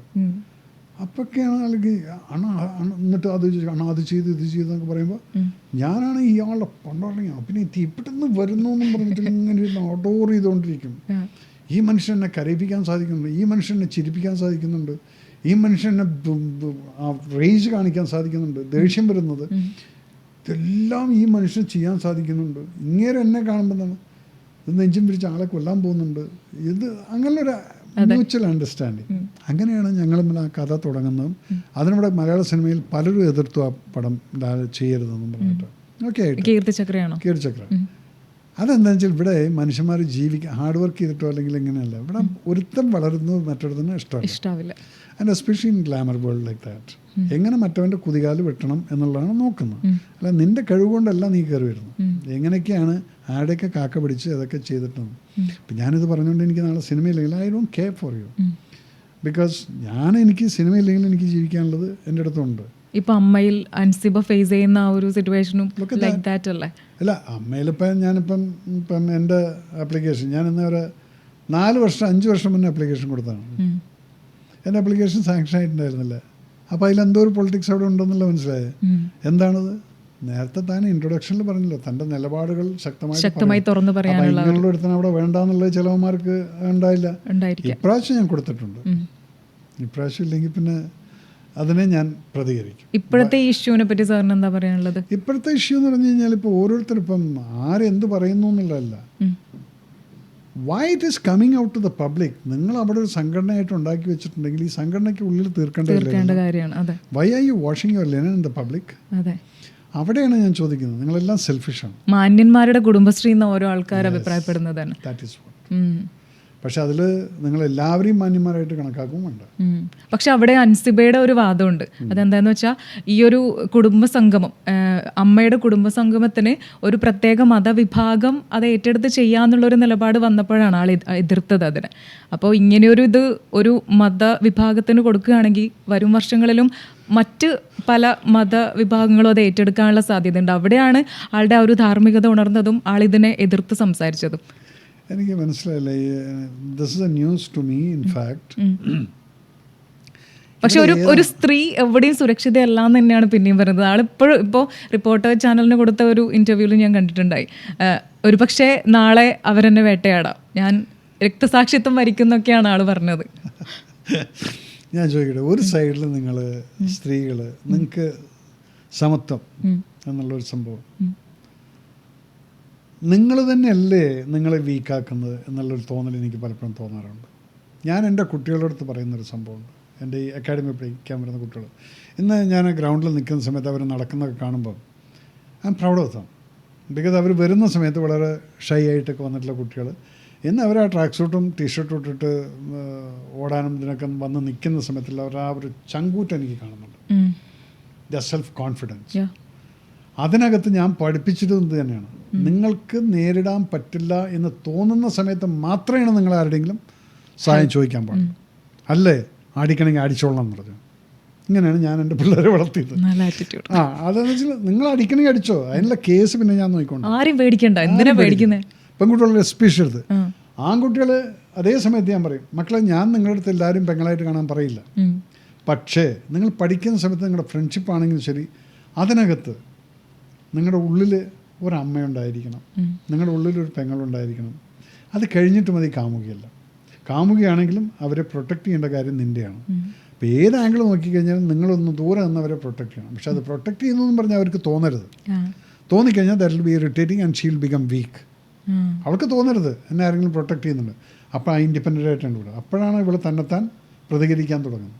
അങ്ങനെയാണ് ഞാൻ എൻ്റെ കുട്ടികളെ വളർത്തിയെടുക്കുന്നത്. അത് ശരിയാ, നല്ലതാ. കാരണം എന്ന് വെച്ചാൽ നിങ്ങൾക്ക് അവൾക്കത് തോന്നണം എന്നെ പ്രൊട്ടക്റ്റ് ചെയ്യാൻ വേണ്ടിയുണ്ട്. അപ്പോൾ she will become more weak. ഞാൻ എൻ്റെ ആമ്പിളരോട് അതാ പറഞ്ഞിരിക്കുന്നത്, നിങ്ങൾ ഒരിക്കലും അവൾക്ക് ഫീൽ ചെയ്യിക്കരുത്. നിങ്ങൾക്ക് തോന്നുകയാണ് നമ്മൾ ലേറ്റായി, വീട്ടിലെത്തുമ്പോഴേക്കും ലേറ്റായി ബസ് മാറിയിട്ട് പോകുന്നുണ്ടെങ്കിൽ നീ പൈസ സ്വന്തം കയ്യിൽ നിന്ന് എടുത്തിട്ട് അവളറിയാതെ ബസ് കയറടാ, അവിടെ എത്തുന്നവരേക്ക് കൊണ്ട് ആക്കിയിട്ടുണ്ട് പോകും. അവളറിയരുത്, അവർ കാണും കൂടെ ചെയ്യരുത്. അതിൻ്റെ പൈസ വേണമെങ്കിൽ എൻ്റെ അടുത്ത് വന്ന് ചോദിച്ചോ, ബസ് വിളിക്കില്ല. അപ്പം എൻ്റെ ആ കുട്ടിയും സുരക്ഷിതയായി, ഇവനൊരു സെൽഫ് റെസ്പോൺസിബിലിറ്റി വരികയാണ്. ഞാൻ ഈ അക്കാഡമിനകത്തും വെറുതെ പട്ടാളത്തിൽ ചേർക്കാൻ വേണ്ടി മാത്രമല്ല, ആ കുട്ടികളിൽ പല വിധത്തിലുള്ള ക്വാളിഫിക്കേഷൻസ് ഉണ്ടാക്കണം. ഒരു സ്ത്രീക്ക് എങ്ങനെ റെസ്പെക്റ്റ് കൊടുക്കണം. നിങ്ങൾ നാളെ ആ ട്രെയിനിലൊരു സീൻ കണ്ടുകാണിരിക്കും. ഒരു സ്ത്രീ വന്നാൽ എൻ്റെ മകൻ എൻജിനീയറാണ്, മറ്റത് നോർത്തിൽ നടന്നിട്ടാണ്. അയാൾ സഹിക്കേണ്ടതിൻ്റെ പരമാവധി സഹിച്ചു ആ മനുഷ്യൻ. അവസാനം അയാളുടെ ഭാര്യനെ നോക്കിയിട്ടുള്ളത് ഞാൻ കണ്ടായിരുന്നു. അതൊരു അടിക്കുമ്പോൾ നമുക്ക് തോന്നാം അടിക്കടാന്നുള്ളത്. അതാണ് ഒരു സ്ത്രീയാണ്. ഞാനൊക്കെ ഷെയർ ചെയ്തിട്ടുണ്ട്. യെസ്, അതെന്താ വെച്ചാൽ ആ സ്ത്രീയാണെങ്കിൽ അത്രയും ഇറിറ്റേറ്റഡ് ആക്കാണ്. So don't say that you are all good and men are bad. എല്ലായിടത്തും ഉണ്ട് ഈ ബാഡും ഗുഡും ഒക്കെ. അതിനകത്ത് ഇപ്പം അൻസിയുടെ കേസ് ഇപ്പോൾ ഈ ജാതി മതം എന്നൊക്കെ ഞാൻ ആദ്യമായിട്ട് കേൾക്കുകയാണെന്ന് തന്നെ. അത് ഏത് ജാതി ഏത് മതം എന്നുള്ളത് അത് എനിവേ ഞാനിപ്പോൾ അവിടെ മെമ്പർ ഇല്ലാത്തതുകൊണ്ട് ഇതിനെക്കുറിച്ച് ഞാനൊന്നും കമൻറ്റ് ചെയ്യുന്നില്ല. But then why these kind of things are coming to the public എന്നാണ്. നിങ്ങളൊരു ഓർഗനൈസേഷൻ ആയിട്ട് നിൽക്കുന്ന സമയത്ത് സ്വന്തം വാല്യൂ കളയാണ്. ഞങ്ങളിപ്പം പാർട്ടിക്കകത്ത് നമ്മൾ പറയുന്നൊരു കാര്യമുണ്ട്, പാർട്ടിക്കകത്ത് സൊല്യൂഷൻ നോക്കുക, എന്നിട്ട് നിങ്ങൾ പബ്ലിക്കിൽ ഇട്ടാൽ മതി. ഒരു രക്ഷയില്ലെങ്കിൽ അതോടുകൂടി നിങ്ങൾ ആ പാർട്ടിയിൽ നിന്ന് പുറത്തും പോകണം. അപ്പോൾ അത് തന്നെയായിരിക്കും ഞാനും. ഇപ്പോൾ അൻസിബ അങ്ങനെ ഒരു ലെവലിലേക്ക് എത്തിയെന്ന് വെച്ചാൽ എന്താണ് കാര്യം എന്നുള്ളത് എനിക്ക് ആ കുട്ടിയുടെ പ്രശ്നം എനിക്ക് അറിയില്ല. അതെന്താണെങ്കിലും ശരി, ഒരു പെൺകുട്ടിക്ക് കൊടുക്കേണ്ട റെസ്പെക്റ്റ് അത് കൊടുക്കുന്നുണ്ടെങ്കിൽ ദാറ്റ്സ് ഫൈൻ. പിന്നെ ശ്വേത ഇത്രയും ബോൾഡായിട്ടുള്ളൊരു ലേഡിയാണ്. എനിക്കറിയാം, എൻ്റെ കിരിച്ചക്കരടക്കം അഭിനയിച്ച എന്നെ ഞങ്ങൾ പഴയ ഫ്രണ്ട്സാണ്. ശ്വേതയുടെ റെസ്പോൺസിബിലിറ്റി എടുക്കേണ്ടതാണ് ആസ് എ ബോൾഡ്. അതാണ് ഞാൻ പറഞ്ഞത്. ഇപ്പം എനിക്കത് അറിയാത്തതുകൊണ്ട് ഞാനത് കമൻറ്റ് പറഞ്ഞിട്ട് കാര്യമില്ല. ഓക്കെ. ഓക്കെ. ഇപ്പോൾ മോഹൻലാൽ മേജർ രവി കൂട്ടുകെട്ടിനെ പറ്റി നമ്മൾ പറഞ്ഞു. അപ്പോൾ ഒരു ചെറിയൊരു ഗ്യാപ്പ് ഇപ്പോൾ വന്നു. അപ്പോൾ അടുത്ത മൂവി പെഹൽഗാം ബേസ്ഡ് മൂവിയാണെന്ന്. പെഹൽഗാം ബേസ്ഡ് മൂവിയാണ്. ഞാൻ എന്താണെന്ന് വെച്ചാൽ ഇനിയിപ്പോൾ അത് തുറന്നങ്ങ് പറയാം. പറഞ്ഞു വേറെ ആരോടെങ്കിലും പറഞ്ഞോ? ഇല്ല, അതുവരെ പറഞ്ഞിട്ടൊന്നുമില്ല. ഞാൻ പറഞ്ഞുതരാം. ഞാനിതിനകത്ത് തുടക്കത്തിൽ ഒരു പ്രൊഡ്യൂസർ ഉണ്ടായിരുന്നു. But I did know that he will not be able to pull it up. അവന് ആഗ്രഹമുണ്ട്, എല്ലാ സാധ്യതയും ഉണ്ടായിരിക്കും. പക്ഷെ സിനിമ നടക്കണമെങ്കിൽ അതിന് ഫൈനാൻസ് വേണം, പണം വേണം. അതില്ലാതെ നിങ്ങൾക്ക് പടത്തിന് ഇറങ്ങാൻ പറ്റില്ല. അതപ്പം ഹി കുഡ് മാനേജ് ഇറ്റ്. തോ ഇവിടെയാണ് ഞാൻ എൻ്റെ അടുത്ത് ലാൽ പറഞ്ഞൊരു കാര്യമുണ്ട്. അണ്ണാ എൻ്റെ 1, 2, 3 പടങ്ങൾ നമ്മൾ തുടങ്ങി വെച്ചിട്ട് ഋഷഭ ഇങ്ങനെയുള്ള പടങ്ങളൊക്കെ പല പ്രശ്നങ്ങളും ഉണ്ടായിട്ടുണ്ട്. അപ്പോൾ നല്ലൊരു പ്രൊഡ്യൂസർ ഇല്ലെങ്കിൽ ആണ് അത് തുടങ്ങരുത് കേട്ടോ. നോട്ടഡ്. ഞാൻ 4 മാസമായിട്ട് ലാലായിട്ട് ഈ പടത്തിനെ കുറിച്ച് സംസാരിച്ചിട്ട് പോലുമില്ല. പക്ഷെ ഞാൻ എൻ്റെ പ്രിപ്പറേഷൻ നടത്തിക്കൊണ്ടിരിക്കുകയായിരുന്നു. ഈ ഇലക്ഷൻ ഇതിൻ്റെ ഇടയിലെല്ലാം കൂടെ സ്റ്റോറി എല്ലാം ബോൾഡാക്കി പട്ടാളത്തിൻ്റെ പെർമിഷൻ കൊടുത്തു, അതെല്ലാം കൊടുത്തിട്ട് എല്ലാം ക്ലിയർ ആയിട്ട് വെച്ചിട്ടുണ്ട്. ഇപ്പം അത് ഒരാഴ്ചക്കകത്ത് ഒരു പ്രൊഡ്യൂസർ, അത് കന്നഡയിൽ നിന്നാണ് വരുന്നത്, അത് വന്നു കഴിഞ്ഞാൽ വിൽ സ്റ്റാർട്ട് ദ പ്രൊജക്റ്റ്. അത് നടക്കും എന്നുള്ളത്. ഇപ്പം ഞാനിപ്പം ഈ പിണറായി വിജയൻ പറഞ്ഞ പോലെ കേരളയിൽ വരും കേട്ടോ എന്നല്ല പറയുന്നത്. ഇത് വന്നിരിക്കും. കാസ്റ്റിംഗ് അത് തന്നെ. ഞാൻ Mohanlal will be there, don't worry about that. അപ്പോൾ മോഹൻലാൽ തന്നെ അതെന്ന് പറഞ്ഞാൽ നിങ്ങൾക്ക് ഒരു കഥ എങ്ങനെ വരും എന്നുള്ളത് നിങ്ങൾ പടം കാണുമ്പോഴേ അറിയാൻ പറ്റും. മെലോഡ്രാമ അല്ല, അതിനകത്ത് ഞാൻ എപ്പോഴും റിയലിസ്റ്റിക് ആയിട്ടാണ് പറയുന്നത്. അപ്പോൾ ഈ 26 പേരുടെ ഒരു കഥയുണ്ട്. അത് നിങ്ങളാരും കണ്ടിട്ടില്ല. അവർ മരിക്കുമ്പോഴും അവരുടെ വികാരങ്ങൾ എന്തൊക്കെയായിരുന്നു എന്നുള്ളത്. ആ മരിച്ചു പോയിട്ടുള്ളവരുടെ അവർ പോയി, പക്ഷെ അവരെ ചുറ്റിപ്പറ്റി നിൽക്കുന്ന കുറേ ആൾക്കാരുണ്ട്. ഭാര്യ പോയി, ഭർത്താവ് പോയി, ഭാര്യ, മക്കള്, അതുപോലെ തന്നെ ചേട്ടൻ, അനിയൻ, ഇങ്ങനെയൊക്കെയുള്ള പല റിലേഷൻസും പുറത്ത് നിൽക്കുന്നുണ്ട്. അപ്പം അവരെ വെച്ചിട്ടുള്ള ഒരു ഡീറ്റെയിൽ, ആ ഒരു മനുഷ്യത്വത്തിൻ്റെ ഒരു സൈഡ് അങ്ങ് പോകും. ഈ പറഞ്ഞ പോലെ പിക്കറ്റ് ഫോർട്ടിക്കകത്ത് ഉണ്ടാക്കിയ ഒരു മനുഷ്യത്വം കൂടെ ഉണ്ടാക്കിയിട്ട് പിന്നെ വരുന്ന എന്താണ്, കിൽ ദാറ്റ്. അത് വരും. അത് വരുമ്പോഴായിരിക്കും നമ്മൾ ആ യുദ്ധവും കാര്യങ്ങളെല്ലാം കാണിച്ച് പിന്നെ ഒരു ചോദ്യം വരുന്നുണ്ട്, ഈ 4 പേരെവിടെയാണ്. അതും അങ്ങനെയാണ് ഞാൻ ഈ പടം കൊണ്ടുപോകുന്നത്. അതിനകത്ത് വേണ്ടതെല്ലാം നിങ്ങൾക്ക് തരാം. കുറേ കാലമായിട്ട് ഇതിൻ്റെ മുകളിൽ ഇരിക്കുകയാണ്. പിന്നെ അതല്ലാതെ ഇനിയിപ്പോൾ എന്താണെന്ന് ചോദിച്ചു കഴിഞ്ഞാൽ, ഞാനും എനിക്ക് ലാലെന്ന് പറയുന്നത് അതങ്ങനൊരു വിസ്മയമാണ്. ഈ മനുഷ്യൻ ഇപ്പം നാളെ ബർത്ത്ഡേക്ക് ഞാൻ ഇങ്ങനെ നോക്കിക്കൊണ്ടിരിക്കുകയാണ്, എല്ലായിടത്തും ഉണ്ട് ബർത്ത്ഡേക്ക് ഞാൻ ഇങ്ങനെ നോക്കിക്കൊണ്ടിരിക്കുകയാണ്. എന്താണ് ഈ സംഭവം എന്നുള്ള ഒരു പിടിയും കിട്ടുന്നില്ല. പിന്നെ ഇടയ്ക്ക് പോയിട്ട് ഞാനൊന്ന് കഴുത്തിലൊന്ന് ഒരു മോച്ചിട്ട് പോരും, ഒന്നുമില്ല, ചുമ്മാ. അതങ്ങനൊരു സംഭവമാണത്. അത് എല്ലാവർക്കും ഈ ജന്മത്തിൽ കിട്ടുന്നൊരു, നിങ്ങൾക്കൊക്കെ അഭിമാനിക്കാം ഒരു കാലത്ത്. നമ്മളും അങ്ങേരൊക്കെ ജീവിച്ചിരുന്നു, അമിതാഭ് ബച്ചൻ. പിന്നെ അതുപോലെ തന്നെ റീസെൻ്റ്ലി ഞാനൊരു വ്യക്തിയെ കണ്ടു, ഒരു മുസ്ലിം പേരുള്ള എല്ലാം ഒരു ചെറിയൊരു പയ്യൻ. അതാണ് പല പടങ്ങളിലും കൂടെ കാണാം. അവൻ്റെ കഥ കേട്ടപ്പോൾ ഞാൻ ഞെട്ടിപ്പോയി. അവൻ്റെ ഭാര്യയുടെ എന്തോ അസുഖം ബാധിച്ചിട്ട് ഫുൾ മുടിയെല്ലാം പോയി. ആ ഭാര്യയും ഭർത്താവും തമ്മിലൊരു സ്നേഹത്തിൻ്റെ ഒരു കഥയുണ്ട്. ഞാൻ എന്നെങ്കിലും ബോംബെയിൽ പോയി കഴിഞ്ഞാൽ ഇവനെ ഞാൻ തേടി പിടിച്ച് I just want to really hug him and give him a kiss. What a human being he is. അപ്പോൾ സിനിമയ്ക്കകത്ത് ഇതുപോലെ നല്ല ഹ്യൂമൻ ബീയിങ്സും പല പല ക്വാളിറ്റീസ് ഉള്ള ആളുകളുണ്ട്. പിന്നെ ചിലതൊക്കെ നമ്മൾ സൈഡങ്ങ് ഇട്ടിട്ട് അത് വരുന്നു പോകുന്നു, ദാറ്റ്സ് ഓക്കെ. പക്ഷേ ഇതിനകത്ത് യെസ്, പിന്നെ എന്തെങ്കിലുമൊക്കെ ലാലിന് വേണ്ടി ചെയ്തുകൊണ്ടിരിക്കണം എന്നുള്ളൊരു ആഗ്രഹം. അല്ല, 2026 പ്രേക്ഷകരെ എന്താ പറയുക, അവരെ സാറ്റിസ്ഫൈഡ് ആക്കുന്ന രീതിയിലുള്ള ഒരു വലിയ ക്യാൻവാസിലാണ്. കാരണം എന്താ വെച്ചാൽ ഇപ്പം ഇതിനു മുമ്പ് വലിയ മെഗാ പടങ്ങൾ വന്നിട്ട് പോലും എവിടെ എത്തിയിട്ടില്ല. ഒരു ഇന്റർനാഷണൽ മേക്ക് ഓവർ തന്നെ ഉണ്ടാവുമോ? അതിന് ഇന്റർനാഷണൽ മേക്ക് ഓവർ എനിക്ക് കിട്ടുന്ന പൈസയ്ക്ക് അനുസരിച്ചിരിക്കും. മേക്ക് ഓവറിൻ്റെ ആഗ്രഹങ്ങളൊക്കെ ഉണ്ടായിരിക്കും. എനിക്ക് I can make a Dhurandhar. Why? Because Aditya is very lucky. Aditya Dhar, because അവൻ്റെ ഫസ്റ്റ് ഉറിക്ക് അവാർഡ് കൊടുത്ത ജൂറി ചെയർമാൻ ഞാനായിരുന്നു. അപ്പോൾ ഞാൻ ആദിത്യ കണ്ടപ്പോൾ ഞാൻ ചോദിച്ചു, ഞങ്ങളൊക്കെ ഒരുമിച്ച് പ്രിയേട്ടൻ്റെ അസിസ്റ്റൻ്റായിട്ട് വർക്ക് ചെയ്തിട്ടുള്ള ആൾക്കാരാണ്. പ്രിയദർശൻ്റെ അസിസ്റ്റൻ്റായിരുന്നു അതെ. ആദിത്യ പറയുന്നത് എന്താണെന്ന് വെച്ചാൽ, ആദിത്യ ഈസ് എ കശ്മീരി. ആദ്യതർ അവരനുഭവിച്ചതാണല്ലോ അത്. അനുഭവിച്ചതും. അപ്പം ഞാൻ ചിലപ്പോൾ പിന്നെ വിളിച്ച് ചോദിക്കണം എന്തോടാ അതിങ്ങനെ ബ്രൂട്ടലായിട്ടൊക്കെ.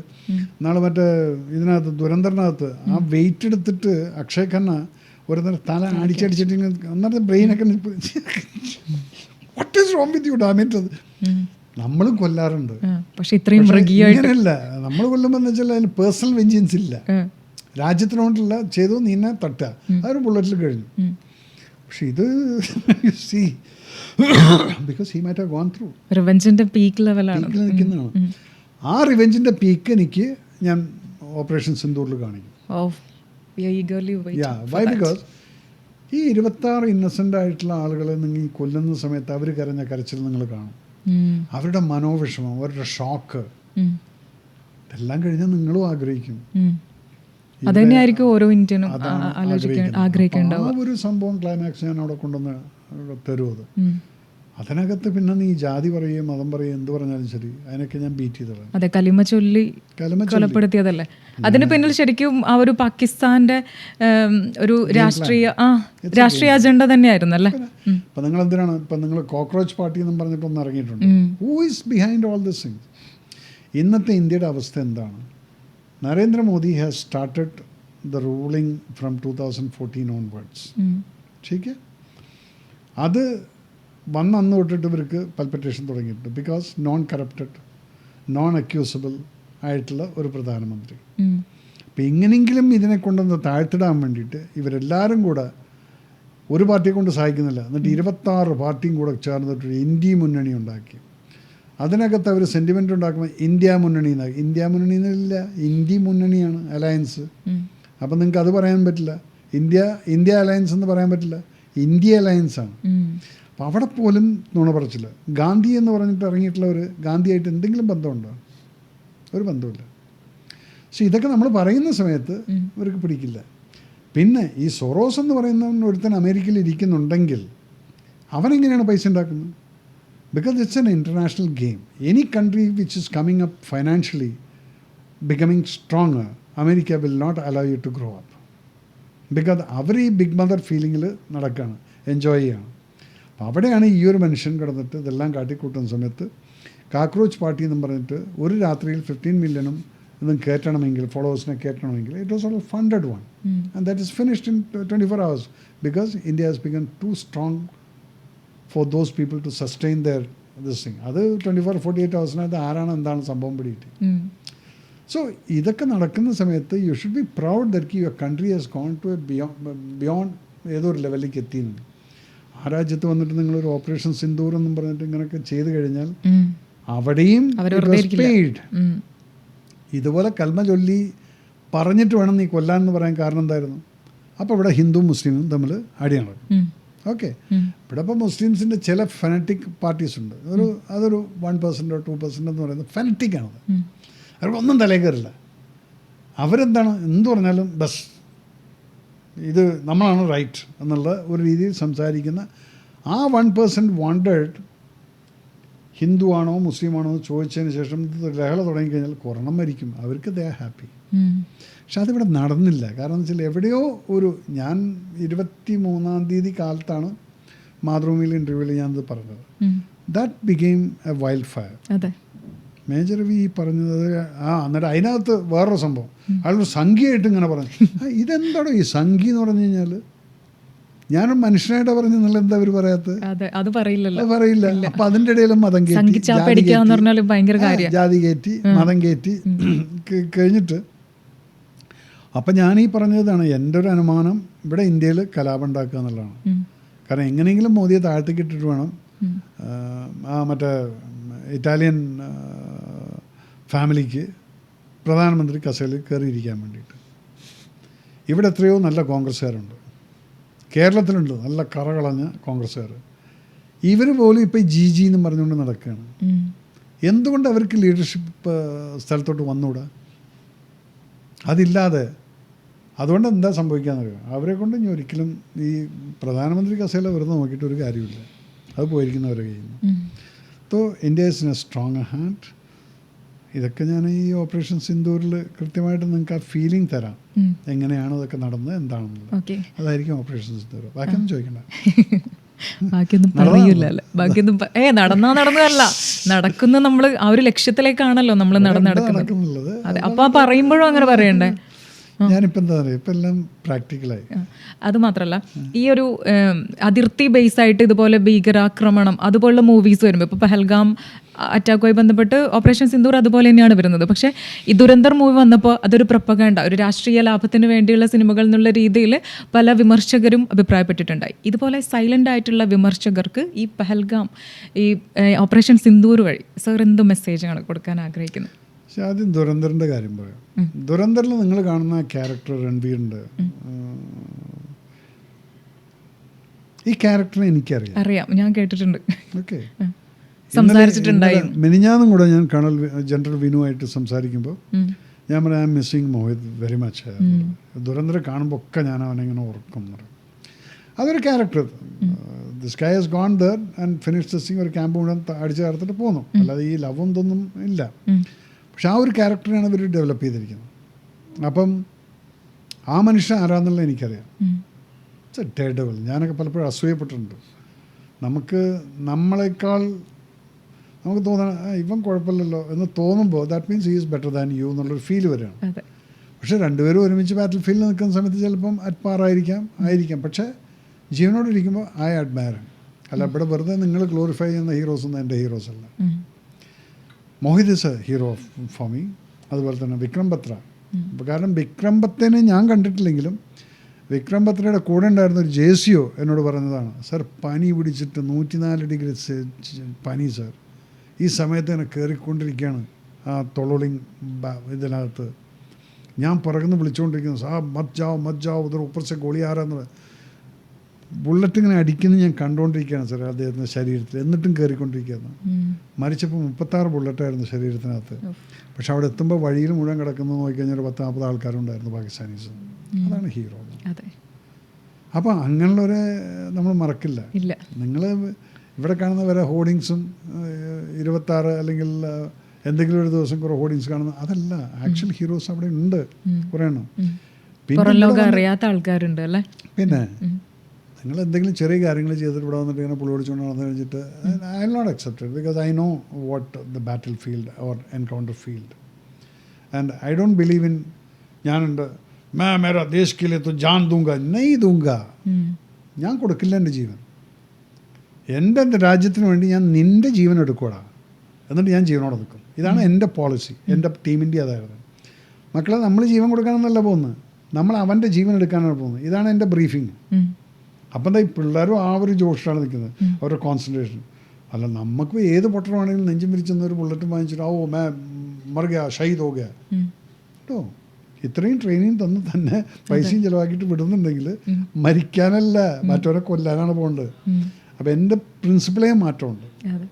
അപ്പം അതുകൊണ്ട് ആർമി ഇപ്പം ദുരന്തൻ്റെ ഇത് പറയുന്ന സമയത്ത് അത് അങ്ങനെ പറഞ്ഞിട്ടുണ്ടെങ്കിൽ പ്രൊപ്പഗൻഡ.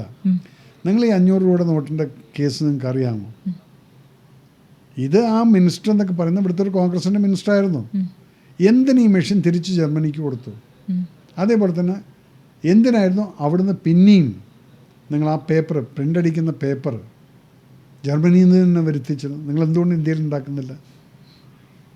അപ്പം പാകിസ്ഥാനും വാങ്ങിച്ചു ആ പേപ്പർ. നമ്മുടെ പഴയ മെഷീൻ അവിടെയും കൊടുക്കുകയും ചെയ്തു. അവരത് വാങ്ങിച്ചുകൊണ്ട് പോവുകയും ചെയ്തു. പിന്നെ അവിടെ കിടന്നിരുന്ന എത്രയായിരുന്നു?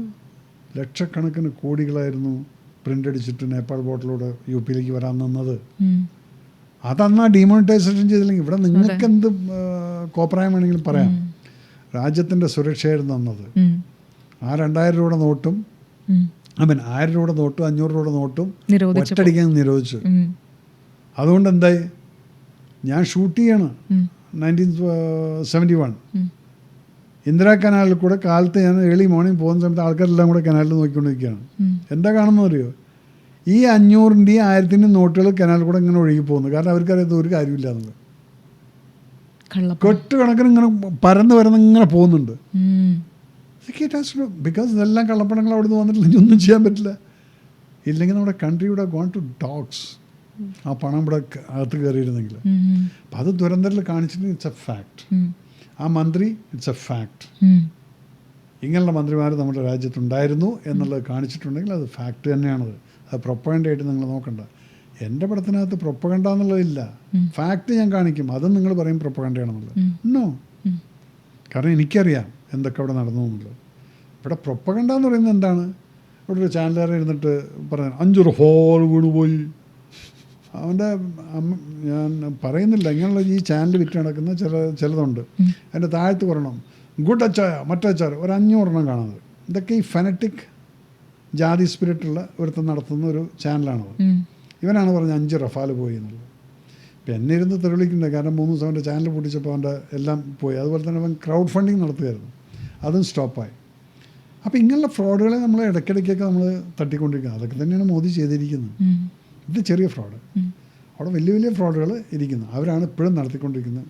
മോദി ചോറ് ഓ ഹേ യേ ഹേ ഓ, ഇത് പറഞ്ഞുകൊണ്ടിരിക്കുമ്പോൾ ഇവർക്ക് നാണില്ല. ഇത് എവിടെ ചോറി, എന്ത് ചോറി?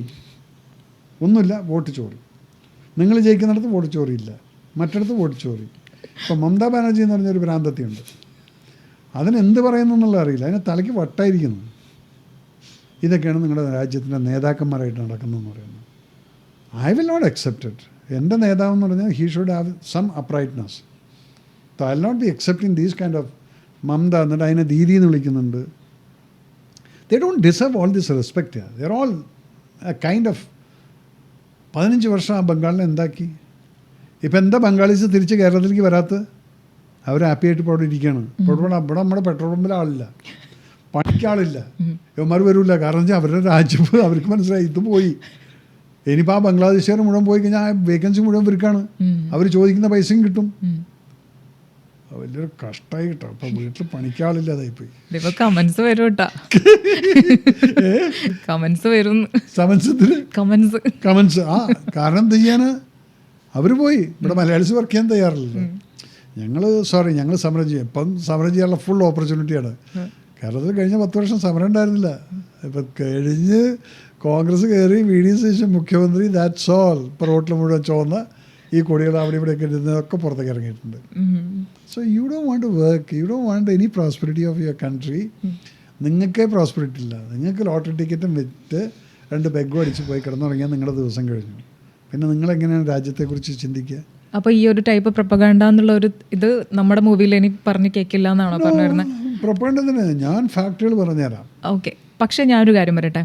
ഇപ്പം ഇതേപോലെ അവിടെ ഇങ്ങനെ അതായത് ഈ ഒരു ജീവിതം കൊണ്ട് സാർ അനുഭവിച്ച പല കാര്യങ്ങളുമാണ് പച്ചയായിട്ട് ഇങ്ങനെ വെളിപ്പെടുന്നത്. പക്ഷെ അപ്പോഴും ഈ റിയൽ ലൈഫ് ഡാർക്ക് ഷേഡോസ് ഉണ്ടാവുമല്ലോ.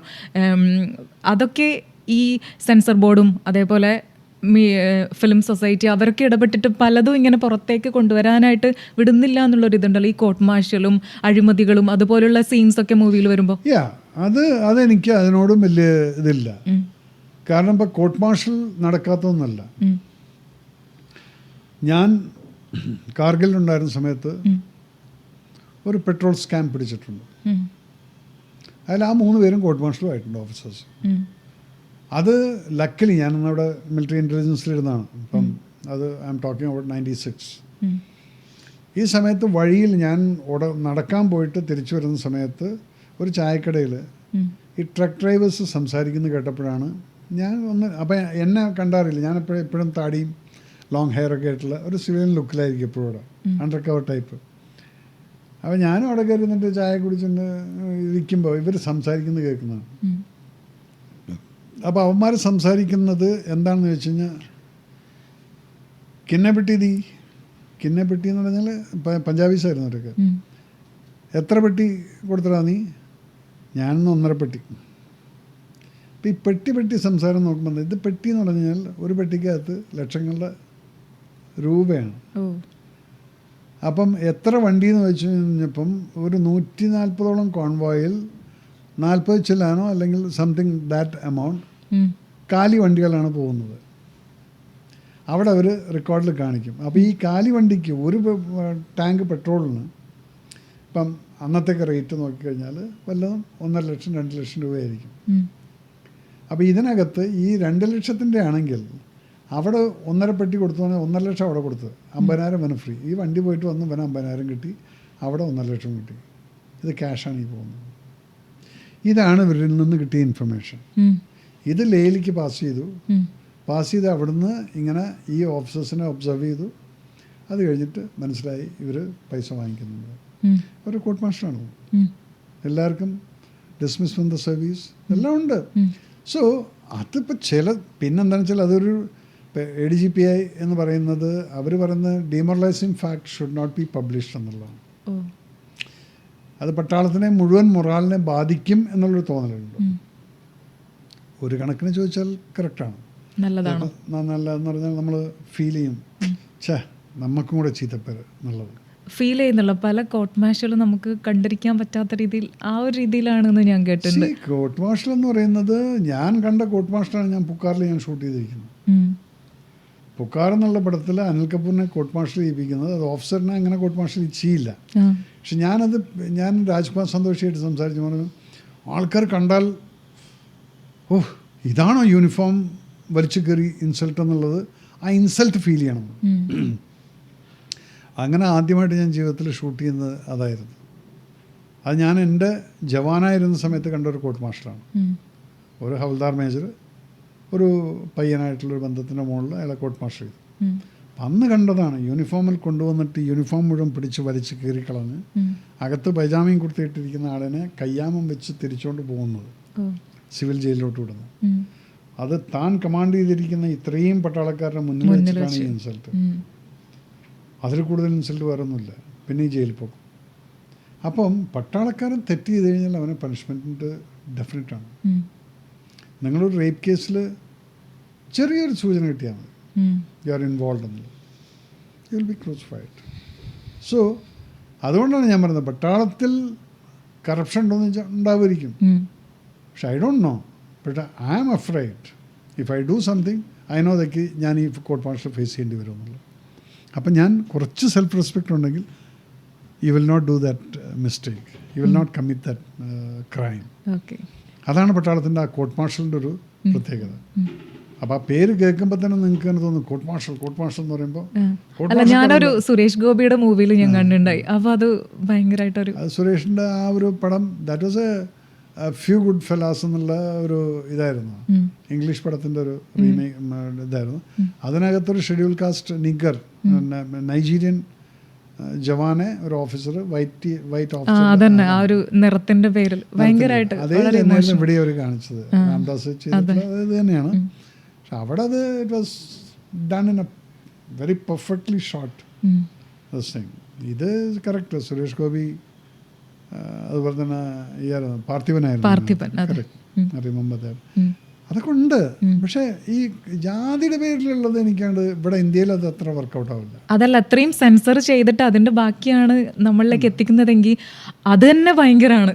അപ്പൊ അതിന്റെ ആ പീക്ക് ലെവൽ എത്രയായിരിക്കും? എന്താ വെച്ചാൽ ഇവിടെ അങ്ങനെ ജാതി പേര് പറഞ്ഞിട്ട് പട്ടാളത്തിൽ ഒന്നും ചെയ്യില്ല.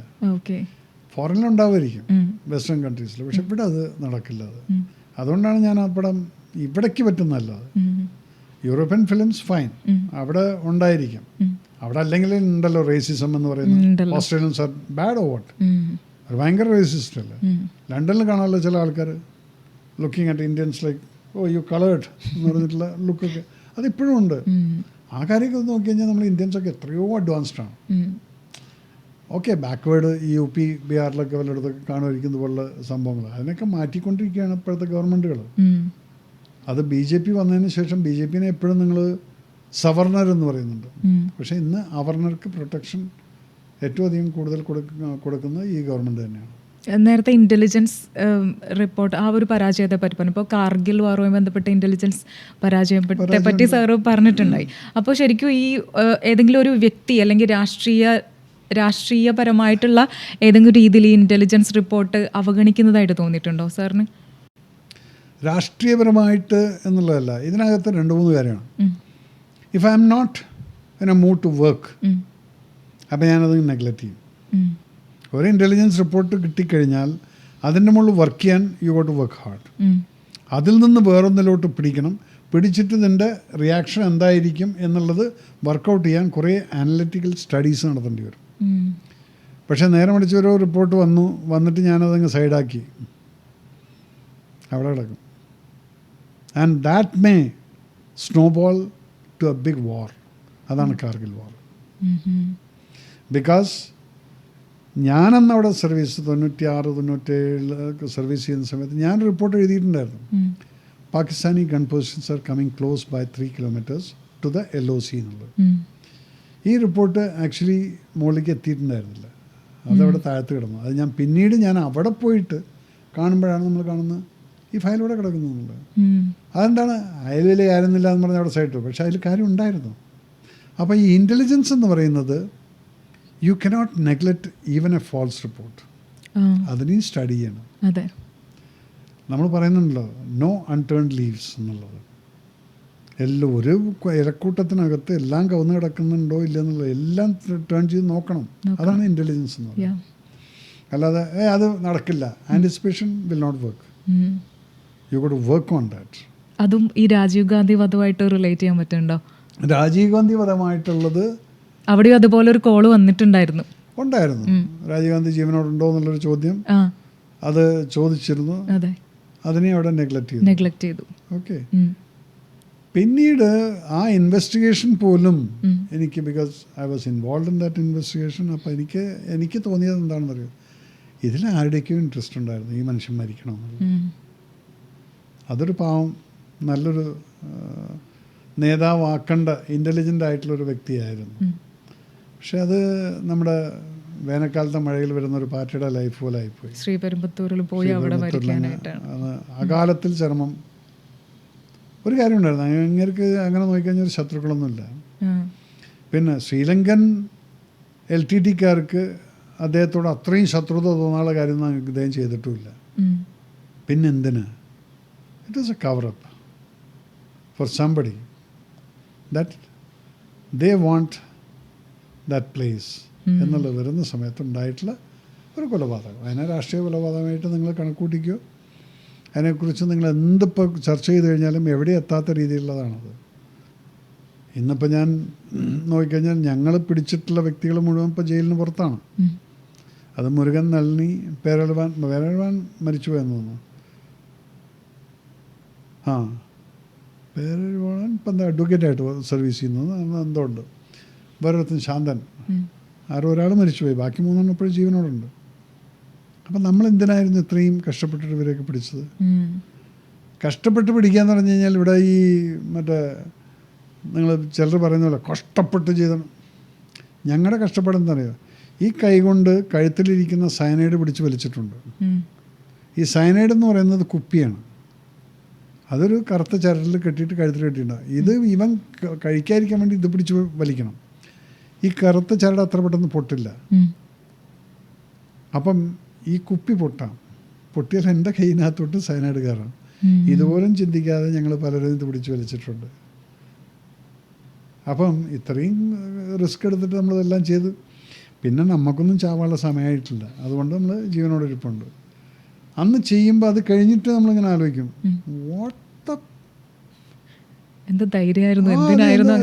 ധൈര്യമല്ല ആ സമയത്ത് ഡ്യൂട്ടി, ഇവനെ ജീവനോട് പിടിക്കണം. അതിനുവേണ്ടി ചെയ്യുന്ന കർമ്മം പിന്നീട് നമ്മൾ ചിന്തിക്കുമ്പോൾ ദൈവമേ അത് നമ്മുടെ കയ്യിൽ പൊട്ടില്ലായിരുന്നു എന്ന് വിചാരിക്കും. ആ ബ്ലഡും ചേർന്ന് കഴിഞ്ഞാൽ ബസ് ഒരു 40-50 സെക്കൻഡിൽ യു ആർ ഗോൺ. പക്ഷെ കയ്യിലാവുമ്പോൾ കുറച്ചുകൂടെ സമയം കിട്ടും. നാക്കിനടിയിലാവുന്നതുകൊണ്ടാണ് സ്ട്രെയിറ്റ് ഫിനിഷ് ആവുന്നത്. ഇവിടെ വന്ന് ഇത് ഇങ്ങോട്ടും വരുന്ന ഒരു സമയം, പക്ഷെ അത് it runs like electric fire. അപ്പം ഇതെല്ലാം ചെയ്തിട്ടുണ്ടോ? ഇനി ഒരു ചോദ്യം ചോദിക്കട്ടെ, ദേഷ്യപ്പെടാൻ പാടില്ല എന്നുള്ളത് മുൻകൂർ ജാമ്യം. അതായത് സാറിപ്പോൾ ഈ സൈനിക ലൈഫ് ഇതിൽ നിന്നും അവർ ആർമി ലൈഫിൽ നിന്നും വിരമിച്ചു, ഇത്രയും വർഷമൊക്കെ ആയി. പക്ഷേ സിനിമയിലോട്ട് പോയപ്പോൾ ആ ഒരു മേജർ എന്നുള്ള ആ ഒരു പേര് സാറിൻ്റെ മാർക്കറ്റിങ്ങിന് വേണ്ടി ഉപയോഗിക്കുന്നു എന്ന് പലരും അഭിപ്രായപ്പെടുന്നുണ്ട്. അപ്പോൾ അതിനെപ്പറ്റി സാറിന് എന്താ പറയാനുള്ളത്? എൻ്റെ റാങ്ക് ഞാൻ കാശ് കൊടുത്ത് വാങ്ങിച്ചിട്ടില്ല. എൻ്റെ ഗാലറി മെഡൽ എന്ന് പറയുന്ന സേനാ മെഡൽ കാശ് കൊടുത്ത് വാങ്ങിച്ചിട്ടില്ല, അധ്വാനിച്ച് കിട്ടിയിട്ടുള്ളതാണ്. പിന്നെ army officers carry the rank till the grave yard എന്നുള്ളതാണ്. ഞങ്ങൾ ഗ്രേവ് യാർഡിൽ ഞങ്ങളുടെ പേര് എഴുതുന്നത് മേജർ സോൻസോ, ലെഫ്റ്റനന്റ് സോൻസോ, ജനറൽ സോൻസോ എന്നുള്ളതാണ്. അല്ല മരിച്ചുപോയി എന്ന് പറഞ്ഞിട്ട് അവിടെ മിസ്റ്റർ ആക്കില്ല. അതാണ് ഞാൻ ആദ്യമേ പറഞ്ഞത്, വേണ്ടോ, ഞങ്ങൾക്ക് ഇതാണ് ഞങ്ങളുടെ മിസ്റ്റർ. അപ്പം പിന്നെ മേജർ രവി എന്നുള്ളത് ഞാൻ അഭിമാനത്തോടു കൂടി, കാരണം എനിക്കറിയാം ഞാൻ തെറ്റൊന്നും ചെയ്യില്ല സമൂഹത്തിൽ. നിങ്ങൾ ഈ റാങ്ക് പറയാൻ എന്തിനാ പേടിക്കുന്നത്? എപ്പോഴെങ്കിലും നിങ്ങൾ സമൂഹത്തിന് നിരക്കാത്ത എന്തെങ്കിലും ചെയ്യുന്ന സമയത്ത് നിങ്ങൾക്ക് അതിനെ പേടിക്കണം. അപ്പോൾ എന്നെ സംബന്ധിച്ചിടത്തോളം this major rank I will carry it. ഇപ്പം എന്തിനാ മറ്റേ ഇവിടെ ഒറ്റപ്പാലത്തെ ഇലക്ഷൻ BJP കാൻഡിഡേറ്റായിട്ട് നിന്നപ്പോൾ എൻ്റെ പേര് മേജർ രവി എന്നല്ലായിരുന്നു. ഇലക്ഷൻ കമ്മീഷൻ അടക്കം എഗ്രി ചെയ്തല്ലോ അത്. എന്താ ശ്രീലേഖ IPS വയ്ക്കാൻ പാടില്ല എന്ന് പറഞ്ഞ് IPSകാർക്ക് പറ്റില്ല. അത് ആർമിക്കാർക്ക് ഈ rank they can carry till the grave yard എന്നുള്ളതാണ്. അപ്പോൾ അതിന് നിങ്ങൾക്ക് ഒന്നും ചെയ്യാൻ പറ്റില്ല. നിങ്ങൾ അസൂയപ്പെട്ടിരുന്നു. ഞാൻ മാർക്കറ്റിംഗ് എന്ന് പറയുക എന്ത് വേണമെങ്കിലും ചെയ്തോ, നിങ്ങളുടെ അസൂയ നിങ്ങളെ രക്ഷിക്കട്ടെ, അത്ര മാത്രമേ ഉള്ളൂ. And I enjoy it. I will carry my rank till my grave yard. Okay, ഇനിയുള്ള കാര്യം ഇപ്പോൾ സാറിന് ഇപ്പോൾ നമ്മുടെ ഈ കേരളം ഈ ഒരു ഭാഗത്തെ ആർമിക്കാരെ നോക്കുകയാണെങ്കിൽ അവർക്ക് അത്ര വലിയ പ്രാധാന്യമൊന്നും കിട്ടുന്നില്ല എന്നാണ് തോന്നുന്നത്. ഇപ്പോൾ സാറിൻ്റെ മൂവിയിലൂടെ ആയിരിക്കും കുറച്ചുകൂടി ആൾക്കാർ അവിടെ എന്തൊക്കെയാണ് നടക്കുന്നതെന്നുള്ള കാര്യം മനസ്സിലാക്കിയിട്ടുള്ളത്. പക്ഷേ അറ്റ് ദ സെയിം ടൈം നമുക്കിപ്പോൾ UP-യിലായിരുന്നു, അപ്പോൾ നോർത്തേൺ റീജിയനിലോട്ട് പോയി നോക്കുമ്പോൾ അവർക്ക് എന്ന് പറയുമ്പോൾ ആർമി എന്ന് പറയുമ്പോൾ അവർക്ക് അവരുടെ രക്തത്തിൽ കലർന്ന അങ്ങനെയൊക്കെയാണ് നമുക്ക് തോന്നുന്നത്. അപ്പോൾ എന്തുകൊണ്ടാണ് ആ ഒരു ഡിസ്റ്റൻസ്, ആ ഒരു ഡിഫറൻസ് ഇങ്ങനെ നമുക്ക് ഫീൽ ആവുന്നത്? താൻ എപ്പോഴെങ്കിലും ഒരു ബോംബ് പൊട്ടുന്ന ശബ്ദം കേട്ടിട്ടുണ്ടോ? ഇല്ല. അതാണ് ഇതിൻ്റെ പ്രശ്നം. കാരണം അവിടെ നോർത്തേൺ സെക്ടറിൽ ഇവർ ഈ ബോംബ് പൊട്ടുന്ന ശബ്ദവും കേട്ടിട്ടുണ്ട്, അതിൻ്റെ ഫയറും കണ്ടിട്ടുണ്ട്, അതിൻ്റെ ഭീകരതയും കണ്ടിട്ടുണ്ട്. അതുകൊണ്ടാണ് ഞാൻ പലരും പറയാറുണ്ട്, പട്ടാളക്കാർ പറയും, സാർ ഒരു യുദ്ധം വന്നാൽ ഒന്നും ബൈ മിസ്റ്റേക്കെങ്കിലും ഇവിടെ കൊച്ചി ഈ സൈഡിലെവിടെയെങ്കിലും ഒരു ബോംബ് വന്ന് വീണാൽ നമ്മുടെ കേരളക്കാർക്ക് മനസ്സിലാവും ഇതിൻ്റെ ഇമ്പാക്റ്റ് എന്താണെന്നുള്ളത്. അങ്ങനെയുള്ള യുദ്ധഭൂമിയിൽ നിൽക്കുന്ന പട്ടാളക്കാരെ കുറിച്ച് അപ്പോൾ പിന്നെ അവർ പറയും, ഓ ഇത് പട്ടാളക്കാർ പാവം എന്നുള്ളത്. പക്ഷെ നോർത്തിലൊക്കെ പോയി കഴിഞ്ഞപ്പോൾ പഞ്ചാബാണ് ഏറ്റവും അധികം അടി വാങ്ങിക്കുന്ന സ്ഥലം. പഞ്ചാബും കാശ്മീരിനേക്കാൾ കൂടുതൽ പഞ്ചാബാണ് വാങ്ങിക്കുക. കാരണം അവിടെ പ്ലെയിൻ ഏരിയ ആണ്, ടാങ്ക്, ആർട്ടിലറി, എയർക്രാഫ്റ്റ് എല്ലാം കൊണ്ടുവന്നിട്ട് അവിടെ ഇടാൻ പറ്റുന്നൊരു സ്ഥലമാണ്. അപ്പോൾ അവിടുത്തെ ആളുകൾ പട്ടാളക്കാർക്ക് കൊടുക്കുന്ന റെസ്പെക്റ്റ് എന്ന് പറഞ്ഞാൽ നിങ്ങൾക്ക് അറിയില്ല എന്താണെന്നുള്ളത്. ഞാനൊക്കെ അവിടെ 87 ഒരു യുദ്ധം വരുന്നു എന്നുള്ളൊരു മൂഡിൽ ഞങ്ങൾ പോയിട്ടുണ്ട്. ആ ഒരു 3 മാസം പശുവിനെ കറന്ന പാല് കാലത്ത് ബക്കറ്റിൽ കൊണ്ടുവന്നിട്ട് അവിടെ ക്യാമറ അവിടെ വെച്ചിട്ട് പോകുവർ, അത് ലിറ്റർ കണക്കിന് കോഴിയെ കൊണ്ടുവന്ന് തരും. ഇതിനൊന്നും പൈസയൊന്നും ചോദിക്കില്ല അവർ. അതായിരുന്നു അവിടുത്തെ റെസ്പെക്റ്റ് എന്ന് പറയുന്നത്. ഓ ഫജിയാക ബെട്ടോ ഖാओ എന്നുള്ള ലെവലിൽ. അത് പഞ്ചാബീസ്, കാരണം അവർ കണ്ടിട്ടുണ്ടത് ബോർഡർ തൊട്ടടുത്താണ്. പിന്നെ അവർ 1947 കണ്ടിട്ടുണ്ട്. ഒരു പാർട്ടീഷൻ സമയത്ത് നടന്നിട്ടുള്ള ആ വേദനയുണ്ടല്ലോ, രക്തച്ചൊരിച്ചിട്ട് സ്വന്തങ്ങളുടെ രക്തം ചൊരിയെന്ന് കണ്ടിട്ടുണ്ട്. ഇവിടെ അതൊന്നും കണ്ടിട്ടില്ലടോ. സൗത്തിൻ്റെ പ്രശ്നം അതാണ്. പട്ടാളക്കാരെന്ന് പറഞ്ഞു കഴിഞ്ഞാൽ ഈവൻ പോലീസുകാരടക്കം റെസ്പെക്റ്റ് ചെയ്തില്ലല്ലോ, കാരണം അവരുടെ ഈഗോ പ്രോബ്ലമാണ്. അപ്പം അത് മാറേണ്ട സമയം ഈ SK ചക്രയിലൂടെ കുറേ മാറ്റങ്ങൾ വന്നിട്ടുണ്ട്. അതെ, അതുമല്ല ഈ 10ാം ക്ലാസ് കഴിഞ്ഞ് അങ്ങോട്ടേക്ക് വണ്ടി കയറി, അപ്പോൾ സ്വന്തം ഹാർഡ് വർക്കിലൂടെ ഇത്രയും വലിയ സ്ഥാനങ്ങളൊക്കെ നേടിയെടുത്തു. പിന്നെ ഒരുപാട് പച്ചയായ യാഥാർത്ഥ്യങ്ങൾ ഇങ്ങനെ കണ്ടും മനസ്സിലാക്കിയും അതാണ് ഇങ്ങനെ ക്യാമറ കണ്ണുകളിലൂടെ ഒപ്പിയെടുത്തത്. പക്ഷേ സ്റ്റിൽ ആൾക്കാരെന്താ പറയുന്നത്, മേജർ രവി എന്ന് പറയുന്നത് അവിടെ കുക്കായിരുന്നു. അപ്പം ഇങ്ങനെ ഒരു സംഭവമൊക്കെ കേൾക്കുമ്പോൾ സാറിന് എങ്ങനെയാണ് ഇങ്ങനെ കൂളായിട്ടിരിക്കാൻ പറ്റുന്നതെന്നാണ് ഞാൻ ചിന്തിക്കുന്നത്. നമ്മൾ മറ്റുള്ളവരുടെ ഈ വിവരമില്ലായ്മ, ഷാലോ നോളേജ്, അതിനകത്ത് ഞാൻ കാണുന്നത് എന്തറിയോ, ഒരു മനുഷ്യൻ്റെ അസൂയാവഹമായിട്ടുള്ള ഉയർച്ച എന്ന് കേൾക്കില്ലേ, അതാണ് എൻ്റെ ഉയർച്ച. തൻ്റെ മനസ്സിലത്തെ അസൂയാണ് എന്നെ കുക്കാക്കുന്നു, എന്നെ വേറെ സൂപ്പറാക്കണോ എന്താക്കണോ. എടോ കുക്ക് പോലും ഞാൻ പറയുന്നു, പട്ടാളത്തിൻ്റെ കുക്കിനെ പോലെ ഇത്രയും ഹാർഡ് വർക്കുള്ള വേറൊരു ജോലിയില്ല. പിന്നെ ഓഫീസർ റാങ്കിൽ കുക്കില്ല, അതാദ്യം മനസ്സിലാക്കണം. അപ്പോൾ ഇവൻ്റെ മണ്ടത്തരങ്ങളത്.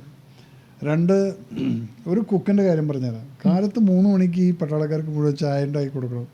അത് കഴിഞ്ഞിട്ട് അവർ PT കഴിഞ്ഞ് വരുമ്പോഴത്തേക്കും ബ്രേക്ക്ഫാസ്റ്റിനായി കൊടുക്കണം. ഒരു കുക്കേ ഉണ്ടാവുള്ളൂ, 2 അസിസ്റ്റൻറ്റുമാരും. ഇത് ആയിരക്കണക്കിനാണ് ഉണ്ടാക്കുന്നത്. അത് കഴിഞ്ഞിട്ട് ഇവൻ ബ്രേക്ക്ഫാസ്റ്റും കഴിഞ്ഞിട്ട് എല്ലാം കഴിയുമ്പോഴത്തേക്കും ലഞ്ച് തുടങ്ങണം. ലഞ്ചും കഴിഞ്ഞ് കുറച്ച് സമയങ്ങൾക്ക് കിട്ടും, ഒരു അരമണിക്കൂറോ മറ്റോ. ഒന്ന് കണ്ണടയ്ക്കുമ്പോഴത്തേക്കും ചായക്ക് സമയമായി, അത് കഴിയുമ്പോഴത്തേക്കും ഡിന്നറിൻ്റെ സമയമായി. ഇയാൾ പിന്നെ കിടന്നുറങ്ങുന്നത് 10 മണി 11 മണിക്കാണ്. കാലത്ത് 3 മണിക്ക് പിന്നെ എഴുന്നേറ്റു. അപ്പം ആ മനുഷ്യനെ കുറിച്ചാണ് അങ്ങനെ ഈ പറയുന്നത് മേജർ കുക്ക്. മേജർ കുക്ക് അതാണ് പറയുന്നത്. നിങ്ങളുടെ നോളേജ് എന്ന് പറയുന്നത് അത് അതിൽ നോക്കുക, ചില പെർട്ടിക്കുലർ കാറ്റഗറി ആയിരിക്കും ഈ പറയുന്നത്. ഒന്നെങ്കിൽ കുറേ കമ്മികളായിരിക്കും, അന്തം കമ്മികൾ, അല്ലെങ്കിൽ കുറച്ച് വേറൊരു സമുദായക്കാരുണ്ട്. ഇവർക്ക് എന്നോടുള്ള ചില വിദ്വേഷം. ഞാൻ അവരുടെ വിദ്വേഷം എല്ലാവർക്കൊന്നും ഇല്ല. അത് ഞാൻ നേരത്തെ പറഞ്ഞ ആ ഒരു ശതമാനം ഉണ്ടല്ലോ, തലയ്ക്ക് മതഭ്രാന്ത് കയറിയിട്ട് നടക്കുന്ന കുറച്ചെണ്ണം. അവർ വിളിച്ചോട്ടോ, ഇനി ഞാൻ ആരാ എന്താന്നുള്ളതൊക്കെ അതറിയണമെങ്കിൽ ഞാനിപ്പോൾ അവരെ പഠിപ്പിക്കാനുള്ള സമയമൊന്നും എൻ്റെ അടുത്തില്ല. നിങ്ങൾ പറഞ്ഞിട്ടങ്ങ് സമാനപ്പെടും, എന്നിട്ട് ഏമ്പക്കം വിട്ട് കിടന്ന് ഉറങ്ങുക, എന്നെക്കുറിച്ച് 10 കുറ്റം പറ. കാണുന്നവരങ്ങനെ അത് ഞാൻ കണ്ടിട്ടുമുണ്ട്. ഇത് കാണുന്നവർ ആത്മസംതൃപ്തി അടയട്ടെ. നിങ്ങൾ നിനക്ക് അങ്ങനെയാണ് ആ ഒരു ഓർഗാസം എന്നൊക്കെ പറയുന്ന സംഭവം ഉണ്ടല്ലോ. It's not sexually I am saying. Orgasm means anything like when you yes I got that kick. ഇവന്മാർക്ക് അതിൻ്റെ കിക്കാണ്. എന്നെ കുറേ പേര് വിളിച്ച്. അതിന് ഞാൻ മൈൻഡ് ചെയ്യല്ലേ, ഞാൻ കണ്ടല്ലേ. എൻ്റെ അഡ്മിൻ ഉണ്ടായിരുന്നു, എൻ്റെ ക്ലാസ്മേറ്റിൻ്റെ മോളാണ്. ഇവിടെ ആദ്യമൊക്കെ വിളിച്ചിട്ട് നിങ്ങൾ ഇത് ഭയങ്കര പ്രശ്നമാണ്, എന്തിനാണ് വെറുതെ ഈ കമൻറ്റ് എന്തിനാ ഇത് ചെയ്യാൻ പോയത്? ഞാൻ പറഞ്ഞു, നീ എന്തിനാണ് ഇത് വായിക്കാൻ പോകുന്നത്? നീ എന്തിനാണ് ഈ കമൻറ്റ് വായിക്കാൻ പോകുന്നത്? അവസാനം ഇപ്പോൾ അവൾ കമൻറ്റ് വായിക്കില്ല. ഞാൻ പറയേണ്ടത് പറഞ്ഞങ്ങ് പോയി. പിന്നെ താഴത്തുള്ള കമൻറ്റ്, നീ ആത്മസമൃദ്ധി, നിനക്ക് ഞാൻ സമാധാനം തരാൻ വേണ്ടിയിട്ടാണ് ഇങ്ങനൊരു സ്റ്റേറ്റ്മെൻറ്റ് കൊടുക്കുന്നത്. ഇപ്പോൾ കുറേ കാലമായിട്ട് ഞാൻ അങ്ങനെ ഫേസ്ബുക്കിനകത്തൊന്നും കയറിയിട്ടൊന്നും പറയുന്നില്ല. ഈ രാഷ്ട്രീയത്തിൽ വന്നതിന് ശേഷം എന്താ വെച്ചാൽ ചിലത് പറയുമ്പോൾ നമുക്ക് 10 ആളോട് ചോദിക്കേണ്ടി വരുമോ എന്നുള്ളൊരു സംശയം കൊണ്ടാണ്. ഇനി കുറച്ച് കഴിഞ്ഞ് ഞാൻ ഇറങ്ങും. ഇനിയിപ്പം ഇപ്പോൾ പുതിയ ഗവൺമെൻറ് വന്നു, കഴിഞ്ഞ 10 വർഷത്തെ ദുർഭരണം എന്നുള്ളത് തന്നെയാണ് പറയുന്നത്. പക്ഷെ അത് ദുർഭരണമായിരുന്നോ ഇല്ലേ എന്നുള്ളത് ഈ ഗവൺമെൻറ് ഇനി അത് പ്രൂവ് ചെയ്യണം. അതിന് ഇവർക്കും റെസ്പോൺസിബിലിറ്റി ഉണ്ട്. അത് ഇപ്പോഴത്തെ ബഹുമാനപ്പെട്ട മുഖ്യമന്ത്രി VD സതീശനാണെങ്കിലും ശരി, അതേപോലെ ഞാൻ അറിയുന്ന കുറേ ആൾക്കാരുണ്ട് അതിനകത്ത്. ഇപ്പം ഹോം മിനിസ്റ്ററായിട്ട് രമേശ് ചേട്ടനാണ്. അദ്ദേഹം പണ്ട് ഹോം മിനിസ്റ്റർ ആയിരുന്ന സമയത്താണ് ഞാനിവിടെ ബ്ലാക്ക് തണ്ടർ എന്നും പറഞ്ഞിട്ടുള്ള ഒരു കമാൻഡോ ഫോഴ്സ് റേസ് ചെയ്ത് അല്ലെങ്കിൽ ട്രെയിനിങ് കൊടുത്ത് അന്ന് ഞാൻ ഈ കമാൻഡോ ഫോഴ്സിനെ ട്രെയിനിങ് കൊടുത്ത് റെഡിയാക്കിയിട്ടുള്ളതാണ്. അതിനുശേഷം പിന്നെ ഈ കമ്മ്യൂണിസ്റ്റ് ഭരണമൊക്കെ വന്നപ്പോൾ അവരെയൊക്കെ പേഴ്സണൽ ഡ്യൂട്ടിക്ക് എന്തിനൊക്കെ ഇട്ടു. അവർ ആക്ച്വലി നമ്മുടെ കേരളത്തിന് എന്തെങ്കിലും ഒരു ടെററിസ്റ്റ് അറ്റാക്ക് വന്നു കഴിഞ്ഞാൽ അവർക്ക് അതിനു വേണ്ടി സജ്ജമാക്കി വെച്ചിരിക്കുന്നതാണ്. പിന്നീട് അവർക്ക് NSG ട്രെയിനിങ് അതെല്ലാം കൊടുത്തിട്ട് വളർത്തിയിട്ടുണ്ട്. അപ്പം ഇതിൽ നമ്മൾ എന്ത് പറഞ്ഞാലും നമുക്ക് ക്രിറ്റിസിസം വരുള്ളൂ. എനിക്കിപ്പോൾ മേജർ കുക്ക്, അപ്പം അത് തന്നെ അവർക്ക് അറിയില്ല ഓഫീസർ എന്ന് പറഞ്ഞാൽ എന്താണെന്നുള്ളത്. ഫോട്ടോഗ്രാഫ്സ് കാണുന്നുണ്ട്, അതൊന്നും അവൻ കാണില്ല. അവാർഡ് കിട്ടിയിട്ടുണ്ട്, അതും കാണില്ല. ഞാൻ ആദ്യം അത് കേട്ടപ്പോൾ സങ്കടം തോന്നിയിട്ടുണ്ടായോ? ഒരിക്കലുമില്ല. കാരണം എന്താ വെച്ചാൽ when I am not that, അപ്പം ഞാൻ നോക്കുന്നത് നിൻ്റെ ഷാലോ നോളേജ് എന്നുള്ളതാണ്. എന്തിന് ഇപ്പം ഞാൻ പറഞ്ഞുതരാം, ഒരു തമാശ പറഞ്ഞതാണ്. ഇപ്പം ഇലക്ഷൻ കഴിഞ്ഞു, അതിനകത്ത് ഒരു ബൂത്തിൽ എനിക്ക് 0 വോട്ടെന്നും പറഞ്ഞ് അത് ഭയങ്കരമായിട്ടുള്ള പ്രൊപ്പഗണ്ടയായിരുന്നു ഒറ്റപ്പാലത്ത്. അതിന് താഴത്തുള്ള കമൻ്റാണ് ഞാൻ നോക്കിയത്. അപ്പോൾ ഇയാൾക്കുള്ള സ്വന്തം വോട്ടും ഇല്ല. ഓക്കെ, ഒരു ബൂത്തെന്ന് പറയുന്നത് 231 ബൂത്തുണ്ട് ഒരു കോൺസ്റ്റിറ്റ്യുവൻസിയിൽ. നമുക്ക് ഒരു വോട്ടുള്ളത് അത് എവിടെയെങ്കിലും ആവാം, അത് വേറെ എവിടെയെങ്കിലും ബൂത്തിലാവാം. അപ്പോൾ അയാളുടെ വോട്ടും ഇല്ലേ? ഭയങ്കര കഷ്ടം കേട്ടോ. അയാളുടെ ഫാമിലിയുടെ അങ്ങനെയൊക്കെ ഉണ്ടാവും ചിലപ്പോൾ. അയാളുടെ ഇല്ല 0 എന്ന് പറയുന്ന സമയത്ത്. അപ്പം ഞാൻ വിചാരിച്ചു ഇവൻ്റെ നോളേജ് ഇത്രയേ ഉള്ളൂ. അപ്പം കമൻ്റ് അടിക്കാൻ വേണ്ടി ഇരിക്കുന്ന കാലത്ത് ഇതിപ്പോൾ എന്താണെന്നറിയോ, വാപ്പ അവിടെ മണ്ഡലാരണത്തിൽ അല്ലെങ്കിൽ അച്ഛനോ അവിടെ പോയിട്ട് കഷ്ടപ്പെട്ടിട്ട് വെയിലത്ത് കാശുണ്ടാക്കി ഇവിടെ കൊടുത്തയക്കുമ്പോൾ ഉമ്മ മക്കൾക്ക് ഒരു മൊബൈൽ ഫോണും വാങ്ങിച്ചു കൊടുത്തിട്ട് ഓൻ അതിൻ്റെ മുകളിൽ കുത്തിരുന്നിട്ട് പണിയാണ്. ഓൻ കുക്കാണ്. ആ ലാംഗ്വേജ് കേട്ടാൽ അറിയാം ഇതാരാണെന്നുള്ളത്. താഴത്തേക്ക് ഇങ്ങനെ പോയി കഴിഞ്ഞാൽ ഇതൊരു പ്രത്യേക അതൊരു മാനസിക വിഭ്രാന്തിയാണ്. അതിനെ നമുക്കൊന്നും പറയാൻ പറ്റില്ല. അപ്പോൾ ഇത്രയേ ഉള്ളവരൊക്കെ നോളേജ് എന്ന് പറയുന്നത്. അപ്പോൾ അതിനെ നമ്മൾ വായിച്ചിട്ട് നമ്മുടെ നോളേജ് ഇതിനെ കേടുവരുത്തുന്നത്. സോ ഇതാണ് എൻ്റെ ഒരു ആറ്റിറ്റ്യൂഡ്. താൻ എന്ത് വേണമെങ്കിലും പറഞ്ഞോളൂ. ഒരു ചോദ്യം കൂടെ, ഒരുപാട് സമയം എന്നറിയാം, എന്നിട്ട് ഒരു ചോദ്യം കൂടെ ചോദിച്ചോട്ടെ. ഈ സാധാരണ ഈ മൊസാദ് ഏജന്റുമാർ, ഈ മൊസാദ് ഏജന്റുമാർ സ്വന്തം രാജ്യത്തുനിന്ന് മാറി മറ്റൊരു രാജ്യത്തേക്ക് പോയി അവരുടെ ഫാമിലി പോലും അറിയാതെയാണ് അവിടെ ജീവിക്കുന്നുണ്ടാവുക. അപ്പോൾ ഈ മൊസാദ് ഏജന്റുമാരും ഇന്ത്യൻ റോ ഏജന്റുമാരും അവർ തമ്മിൽ ഭയങ്കര ഒരു ഡിഫറൻസ് ഉണ്ട് അല്ലേ? അപ്പോൾ അതിനെ ഏത് രീതിയിലാണ് സാറ് കാണുന്നത്? പിന്നെ അതുമാത്രമല്ല, ഇപ്പോൾ ഒരു ദീർഘകാലാടിസ്ഥാനത്തിൽ ഈ മൊസാദ് ഏജന്റുമാരിങ്ങനെ ഇവിടെ വന്ന് നിൽക്കുന്നതും നമ്മുടെ ഇന്ത്യൻ റോ ഏജന്റും തമ്മിൽ അവർക്ക് ഈ ഒരു അവരുടെ ആ ഒരു ഇത് കിട്ടുന്നില്ല എന്ന് എനിക്ക് തോന്നിയിട്ടുണ്ട്. മൊസാദ് എന്ന് പറഞ്ഞു കഴിഞ്ഞാൽ ഇസ്രായേലിൻ്റെ ഏറ്റവും വലിയ ശക്തിയാണ് ഈ മൊസാദ്. അതിനകത്ത് പോലും നമ്മൾ ഈ പറയുന്ന ആളുകളുടെ ഈ ഫോറിൻ രാജ്യങ്ങളിൽ പോയിട്ട് സ്ലീപ്പിംഗ് ഏജൻ്റായിട്ട് കിടക്കുന്നവരെയാണ് നമ്മൾ കട്സാസ് എന്ന് വിളിക്കുന്നത്. KTSAS. ഈ കട്സാസ് എന്ന് പറയുന്നത് 32 പേരേ ഉള്ളൂ. ഇവർ ഫുൾ വേൾഡിൽ പലയിടത്തും കിടപ്പുണ്ട്. ഇന്ത്യയിലും കാണും ഒരു കട്സ. അത് എവിടെയാണെന്ന് വെച്ച് കഴിഞ്ഞാൽ ചിലപ്പോൾ നിങ്ങളുടെ വീടിൻ്റെ മുന്നിൽ മാങ്ങി വിറ്റുകൊണ്ട് നടക്കുന്നുണ്ടായിരിക്കും, അല്ലെങ്കിൽ തേപ്പ് വെട്ടിക്കാരനായിട്ട് അവിടെ ഇരിപ്പുണ്ടായിരിക്കും. അവൻ വർഷങ്ങളായിട്ട് അവിടെ ഉണ്ടായിരിക്കും, അവനെ നിങ്ങൾക്ക് അറിയില്ല. പക്ഷേ റോ ഏജൻ്റ് എന്ന് പറഞ്ഞ് പോകുന്ന, അപ്പോൾ അവരുടെ ഫൈനാൻഷ്യൽ സപ്പോർട്ട് എന്ന് പറയുന്നത് എന്താണെന്ന് വെച്ചാൽ ഹെവി സപ്പോർട്ടാണ് അവർക്ക്. അവർ ചിലവിനും കാര്യങ്ങളൊക്കെ ഉള്ള അത്യാവശ്യമുള്ള പൈസ വരുന്നുണ്ട്. പക്ഷേ ഒരു ഓപ്പറേഷൻ ഓണായിട്ട് yes you are active now എന്നുള്ള ഓർഡർ അങ്ങ് വന്നു കഴിഞ്ഞാൽ പിന്നെ അവൻ്റെ ഫൈനാൻഷ്യൽ പവേഴ്സ് എന്ന് പറയുന്നത് ബില്യൺസാണ്. അവർക്ക് എന്ത് വേണമെങ്കിലും ചിലവാക്കാനും എന്ത് വേണമെങ്കിലും എടുക്കാനുമുള്ള പവർ ഇങ്ങോട്ട് വരികയാണ് അവിടെ നിന്ന്. അതുവരെ അവരിങ്ങനെ വെയിറ്റ് ചെയ്തിരിക്കണം. സൈഡായിട്ട് പച്ചക്കറിയും വിറ്റുകൊണ്ട് നടന്നിരുന്നവൻ പിറ്റേ ദിവസം അവന് ലിമോസിൻ വേണോ അല്ലെങ്കിൽ മറ്റേ റോൾസ് റോയ്സ് വേണോ എന്ത് വേണമെങ്കിലും അവൻ്റെ കയ്യിലുണ്ടായിരിക്കും. അവന് ഗണ്ണ് വേണം, anything you ask everything will be supplied. കാരണം ഈ ഒരു മനുഷ്യനെ പല സൈഡിൽ നിന്നും ഒബ്സർവ് ചെയ്തിട്ട് ഇങ്ങനെ ഇരിക്കുകയാണ്. എപ്പോഴാണ് അവനത് ആവശ്യം വരിക എന്നുള്ളത് കൊടുക്കാൻ വേണ്ടിയിട്ട്. റോയ്ക്ക് എന്താണെന്ന് വെച്ചാൽ റോയ് അങ്ങനെ സസ്റ്റെയിൻ ആയിട്ട് നിൽക്കുന്നില്ല. ഇപ്പോൾ 1-2 പേര് അജിത് ഡോവലിനെ പോലുള്ള ആളുകളൊക്കെ, എന്നിട്ടും അജിത് ഡോവൽ ജീനെയും പിടിക്കപ്പെട്ടു അവിടെ പാകിസ്ഥാനിൽ. അദ്ദേഹത്തെ പിടിക്കപ്പെട്ടത് എന്താണെന്ന് ചോദിച്ചു കഴിഞ്ഞാൽ അദ്ദേഹം വളരെ ക്ലോസ് ആയിരുന്ന ആ ഒരു മുല്ലാക്ക ഭയങ്കര ബന്ധമായതിനു ശേഷമാണെന്ന് തോന്നുന്നത്. അദ്ദേഹത്തിൻ്റെ ഇതൊരു ബുക്കിൽ എഴുതിയിട്ടുള്ളതാണ്, ഞാൻ വായിച്ചിട്ടുള്ളതെന്ന് തോന്നുന്നു. ഒരു ദിവസം പറഞ്ഞത്ര ആ കാത് കുത്തിയിട്ടുള്ളൊന്ന് അടച്ചേക്ക് കേട്ടോ പറഞ്ഞു. ഹിന്ദുക്കളിലെ കാത് കുത്തുള്ളൂ, ഇയാൾ മുസ്ലിമായിട്ട് അവിടെ കിടന്ന് കറങ്ങല്ലേ. ഈ മനുഷ്യൻ അത് നോട്ടീസ് ചെയ്തിട്ട് കാത് കുത്തിയിട്ടുള്ളൊന്ന് അടച്ചേക്ക്. ഡോവൽ സാറാകെ അന്തപ്പെട്ട് പോയെന്ന് ഞാനിവിടെ വായിച്ചിട്ടുണ്ട്. കറക്റ്റാണ്, ഇതൊന്നും ശ്രദ്ധിച്ചില്ല. ഡെയിലി ഇത് മേക്കപ്പ് ചെയ്തിട്ട് സോ അവിടെയും നിങ്ങൾക്ക് ബന്ധങ്ങളുണ്ടാവുന്നു. അവിടെ ഒരു ശത്രു രാജ്യത്ത് പോലും നിങ്ങളെ ഇഷ്ടപ്പെടുന്ന ആൾക്കാരുണ്ട്. കാരണം ആ രാജ്യത്തിൽ ഇവരെങ്ങനെയാണ് അവരെ കൾട്ടിവേറ്റ് ചെയ്യുന്നുള്ളത്. ആ രാജ്യത്തിൽ നമ്മുടെ ഒരു സോഴ്സ് എന്ന് പറയുന്നത്, ഇപ്പോൾ ഞാൻ കാർഗിലിൽ ഇരുന്ന സമയത്ത് ഇവിടുന്ന് സോഴ്സിൽ അങ്ങോട്ട് കയറ്റി വിടുമായിരുന്നു. അവർ 3-4 ദിവസം കഴിഞ്ഞാൽ തിരിച്ചു വരും ഇൻഫർമേഷനായിട്ട്. ഇതൊക്കെ എല്ലാ രാജ്യത്തും നടക്കുന്നതാണത്. പക്ഷേ internationally it is not accepted. You are not suppose to do it എന്നുള്ളതാണ്. ഒറ്റൊരു ലാസ്റ്റ് ക്വസ്റ്റ്യൻ, ഇത് അങ്ങനെയൊന്നുമില്ല, ഒരു കുഞ്ഞു ക്വസ്റ്റ്യനാ. ഇതിപ്പോൾ നമ്മളുമായിട്ട് ബന്ധപ്പെട്ടിട്ട് കഴിഞ്ഞ നമ്മുടെ ഇൻസിഡൻറ്റുമായി ബന്ധപ്പെട്ട് അത് പറയാതിരിക്കാൻ എനിക്ക് വയ്യ. ഈ കൃത്യനിഷ്ഠയെ പറ്റി സാറിന് എന്താ പറയാനുള്ളത്? അതിപ്പോൾ ഈ താൻ അനുഭവിച്ചല്ലോടോ. അനുഭവിച്ചു. പിന്നെ ഞാൻ ചോദിക്കട്ടെ, ഇതെല്ലാവർക്കും ഉള്ള ഒരു മെസ്സേജാണ്. എല്ലാവർക്കും ഉള്ള ഒരു മെസ്സേജ്. നിങ്ങൾ എന്നെ ഇന്റർവ്യൂവിന് വിളിച്ചു. ഇങ്ങനെ പറയാൻ പാടില്ല. ഇതെന്റെ ലൈഫിൽ ഉണ്ടായ ഫസ്റ്റ് ഇൻസിഡന്റാ. ഞാനല്ലടോ, ഞാൻ പറയുന്നത് നിങ്ങളെപ്പോലുള്ള പോഡ്കാസ്റ്റുകാർ ഒരാൾ തന്നെ. ഞാൻ ഇപ്പോൾ ഡിസിപ്ലിനെ കുറിച്ച് ചോദിച്ചില്ലേ, എനിക്കൊരു അനുഭവം ഉണ്ടായത്. ആരാന്നുള്ളത് ഞാൻ പറയുന്നില്ല, മതിയല്ല മതി. എന്നെ 10 മണിക്ക് നിങ്ങൾ വിളിക്കുകയാണ്. നിങ്ങൾ വിളിക്കുന്ന സ്ഥലത്ത് നിങ്ങളല്ല അവര് അതെന്ന് പറഞ്ഞ അവരെന്നെ. ആ ഓക്കെ, അവരെങ്കിൽ അവര് ഇത് തൻ്റെ കുറ്റബോധമാണോ? അപ്പം അവർ ഈ സമയത്ത് അവരെന്താ ചെയ്യേണ്ടത്? ഈ ആള് വളരെ വിഷമിച്ചിട്ടാണ് നമുക്ക് ഇൻ്റർവ്യൂവിന് ഓക്കെ എന്ന് പറഞ്ഞിരിക്കുന്നത്. ഇത് നിങ്ങളുടെ പോഡ്കാസ്റ്റാണ്, നിങ്ങളുടെ റേറ്റിംഗ്, നിങ്ങൾ പൈസ ഉണ്ടാക്കുന്നു, എല്ലാം ഉണ്ട്. ഈ സമയത്ത് ഈ വരുന്ന വ്യക്തിക്ക് റെസ്പെക്റ്റ് എങ്ങനെ കൊടുക്കുക?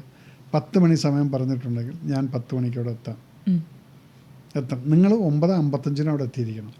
ഓക്കെ, അപ്പോൾ അവരെത്തുന്നില്ല, നമ്മൾ 9:55 അവിടെ എത്തുന്നു. അതെങ്ങനെ? ഞാൻ ഈ 5 മിനിറ്റ് ഓൾറെഡി കേറ്റർ ചെയ്തു, ട്രാഫിക്കിൽ വല്ലതും കിട്ടുമില്ല എന്ന് പറഞ്ഞാൽ. പക്ഷേ ട്രാഫിക് ഒന്നും കിട്ടിയില്ല, ഞാൻ 5 മിനിറ്റ് മുന്നേ അവിടെ എത്തുന്നു. എന്തുകൊണ്ടത് നിങ്ങൾക്ക് ചെയ്തുകൂടാ? അപ്പം ഇവിടെ നമ്മൾ ചെല്ലുന്ന സമയത്ത് ഇവരിത്രേ നമുക്ക് റെസ്പെക്റ്റ് തരുന്നുള്ളൂ, നമുക്ക് വേണ്ടി കാത്തിരിക്കുന്നില്ല. എന്നിട്ട് ഏതൊരു വീട് അവിടെ ചെല്ലുന്ന സമയത്ത് നമ്മൾ ഗേറ്റ് തുറക്കണം, നമ്മൾ അവിടെ ആരുമില്ല റിസീവ് ചെയ്യാനെന്നൊക്കെ പറയുന്ന സമയത്ത് ഡിസിപ്ലിൻ എന്നുള്ളത് മാത്രമല്ല, then you are calculating this is the value that these people are giving to me എന്ന് പറയുന്ന സമയത്ത് യു ഗെറ്റ് ഹേർട്ട്. അപ്പം പിന്നെ നമ്മൾ നമ്മുടെ സംസ്കാരം കൊണ്ട് തെറിയൊന്നും വിളിക്കാതെ ഇറങ്ങി പോരും, മിണ്ടാതെ സൈലൻ്റായിട്ട്. പക്ഷെ അവർ പറഞ്ഞു, ഞാൻ കേട്ടിട്ടുണ്ട്, അതൊരു വീടായിരുന്നില്ല, അതൊരു സ്റ്റുഡിയോ ആയിരുന്നു. അതെ, പിന്നെ ഞാൻ കേട്ടിട്ടുണ്ട് അവര് ഇല്ല, ഞാൻ പറയട്ടെ എന്തായിക്കോട്ടെ, അവരില്ലേ, അവര് സാറിനൊരു സർപ്രൈസ് തരാനായിട്ടായിരുന്നു, അങ്ങനെ കുറച്ച് ലേറ്റ് ആയിരുന്നു. അതാ ആരെന്തായാലും ഞാൻ പറയട്ടെ, എന്നെ സംബന്ധിച്ചിടത്തോളം ടൈം എന്ന് പറയുന്നത് വലിയൊരു പ്രശ്നമാണ്. എനിക്കിപ്പോൾ ഒരു 10 മണി എന്ന് പറഞ്ഞാൽ, ഇന്നിപ്പോൾ താൻ ഇൻ്റർവ്യൂവിന് 10 മണിക്ക് വരാമെന്ന് പറഞ്ഞു അല്ലേ? പക്ഷെ 9:35 അല്ല, അതൊക്കെ. പക്ഷെ ഞാൻ കണ്ടതെന്താണ്, ഇന്നലെ രാത്രിയാണ് എൻ്റെ അക്കാഡമിയിൽ നിന്ന് ക്യാപ്റ്റൻ അനിൽ വിളിച്ചോണ്ട്, സാറേ നാളെ കേട്ടോ നമ്മുടെ ട്രെയിനിങ് 8 മണിക്കാണ്. ഞാൻ പറഞ്ഞു ഷിറ്റ് നീ പറഞ്ഞു. സാറേ ഞാൻ മെസ്സേജ് അയച്ചിട്ടുണ്ടായിരുന്നു, അതെവിടെയോ മനസ്സിൽ നിന്ന് പോയി. പക്ഷെ തന്നോട് ഞാൻ 10 മണിയെന്ന് പറഞ്ഞിട്ടുണ്ട്. Okay, but I was trying to look for your number to just tell you that I might even get late by 15 minutes. 15 minutes. Okay. അതെന്തിനാണെന്നറിയോ, തനിക്ക് ആ 15 മിനിറ്റ്സ് വേസ്റ്റ് ചെയ്യണ്ട, അതെനിക്ക് വേറെ വല്ലതും ചെയ്യാനുണ്ടെങ്കിൽ അത് ഞാൻ അഡ്വാൻസ് ആയിട്ട് പറയണം. സാർ എന്നെ വിളിച്ച് പറഞ്ഞല്ലോ. ഞാൻ അതുകൊണ്ടാണ് ഞാൻ പറഞ്ഞത്. അതും എങ്ങനെ ലക്കിലി താൻ വിളിച്ചു, തൻ്റെ നമ്പറൊന്നും ഞാൻ ഫീഡ് ചെയ്തിട്ടുണ്ടായിരുന്നല്ലോ. പക്ഷെ ഇപ്പൊ സേവ് ചെയ്തത് ഞാൻ ഇന്നലെ കുറേ നോക്കി നിന്നിട്ട് എല്ലാവരും നോട്ട് ചെയ്യണം. സാർ എന്റെ നമ്പർ സേവ് ചെയ്തു നോട്ട് ചെയ്ത് ഞാൻ നോക്കി എന്നിട്ട് ഞാൻ അവിടെ ഇരുന്നിട്ട് നോക്കുകയാണ്. അപ്പോഴാണ് തൻ്റെ കോൾ വന്നത്. ആ അടിപൊളി ഞാൻ പറയുകയും ചെയ്തു. എന്നിട്ടും ഞാൻ പറഞ്ഞു പ്രശ്നമില്ല, ഞാൻ എത്തിക്കോളാം. അവിടെ ഞാൻ അവിടെ നിന്ന് ഇറങ്ങാൻ വിചാരിച്ച സമയം 8:30 മണിയായിരുന്നു. വന്ന് കുളിച്ച് റെഡിയായിട്ട് തന്നെ റിസീവ് ചെയ്യാൻ 9:45 ഞാനവിടെ വന്നു. താൻ അവിടെയും തെറ്റിച്ചു, 9:30 വന്നു. അപ്പം ഐ ആം നോട്ട് പ്രിപ്പയർഡ്. മനസ്സിലായോ?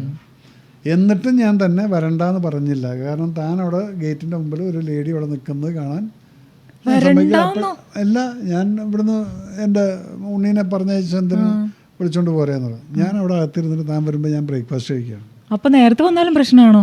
പിന്നെ ഓ മൈ ഗോഡ്, ഭാഗ്യം കുറച്ചുകൂടി നേരത്തെ വരാൻ. ഓക്കെ, 10 മണിയും 9:35 തമ്മിൽ വ്യത്യാസം 25 ഉണ്ട്. I am not prepared. അല്ല, നമുക്കൊരു അനുഭവം ഉണ്ടായതുണ്ട്. അത് മതിയല്ല, പഠിച്ചല്ല. അതുകൊണ്ട് സാർ എന്നെ മറക്കൂല. എൻ്റെ ദൈവമേ, ഇതും കൂടെ കൊണ്ടു നടക്കണം, ഈ ഓർമ്മയും കൂടെ തലയിൽ കൊണ്ടു നടക്കണമെന്നില്ലാണ്. അതാണ് ഉണ്ണി ചായക്ക് വെള്ളം വെക്കടാ, ആ കെറ്റിലിൽ വെള്ളം വെച്ചേക്കും. ഇതുപോലുള്ള കാര്യങ്ങൾ ഉണ്ടാവുന്നതില്ലേ നല്ലതിനായിരിക്കും. ചിലപ്പോൾ അന്ന് വന്ന് സാറ് അതിപ്പോൾ എല്ലാവർക്കും മനസ്സിലാവല്ലോ ഞാനാണ്. ഓക്കെ, അത് ഞാൻ തന്നെയാണ്. അത് ഞാൻ തന്നെയാണ്. പക്ഷെ അതുകൊണ്ട് അന്നത് നടക്കാത്തത് കൊണ്ട് പല കാര്യങ്ങളും സംഭവിച്ചു. ഞാനിപ്പോൾ ഓൺ ടൈമിൽ എല്ലാവിടെ, പക്ഷെ ഞാൻ സത്യം പറയാം, ഞാൻ കൃത്യസമയത്ത് എല്ലായിടത്തും എത്തുന്ന ആളാ. സീരിയസ്ലി എൻ്റെ ലൈഫിൽ ഫസ്റ്റ് അനുഭവം. അതുകൊണ്ട് അതെന്തുകൊണ്ടായിരിക്കും അറിയോ, ഞാൻ പറയട്ടെ, ഇതുപോലെ ഇങ്ങനെ വന്ന് ഇന്റർവ്യൂ ചെയ്യാനായിരിക്കും എൻ്റെ വിധി. അന്നാണെങ്കിൽ സാറിൻ്റെ നമ്പർ പോലും സേവ് ചെയ്യില്ലായിരുന്നു. ഇന്ന് നമ്പർ സേവ് ചെയ്തു. ഒന്നാമത്തെ തന്നെ ഞാൻ പറഞ്ഞല്ലേ, നമുക്ക് ജീവിതത്തിൽ ഇന്നത്തെ ഇന്നും ശരിക്കും ജീവിക്കാൻ പറ്റില്ല.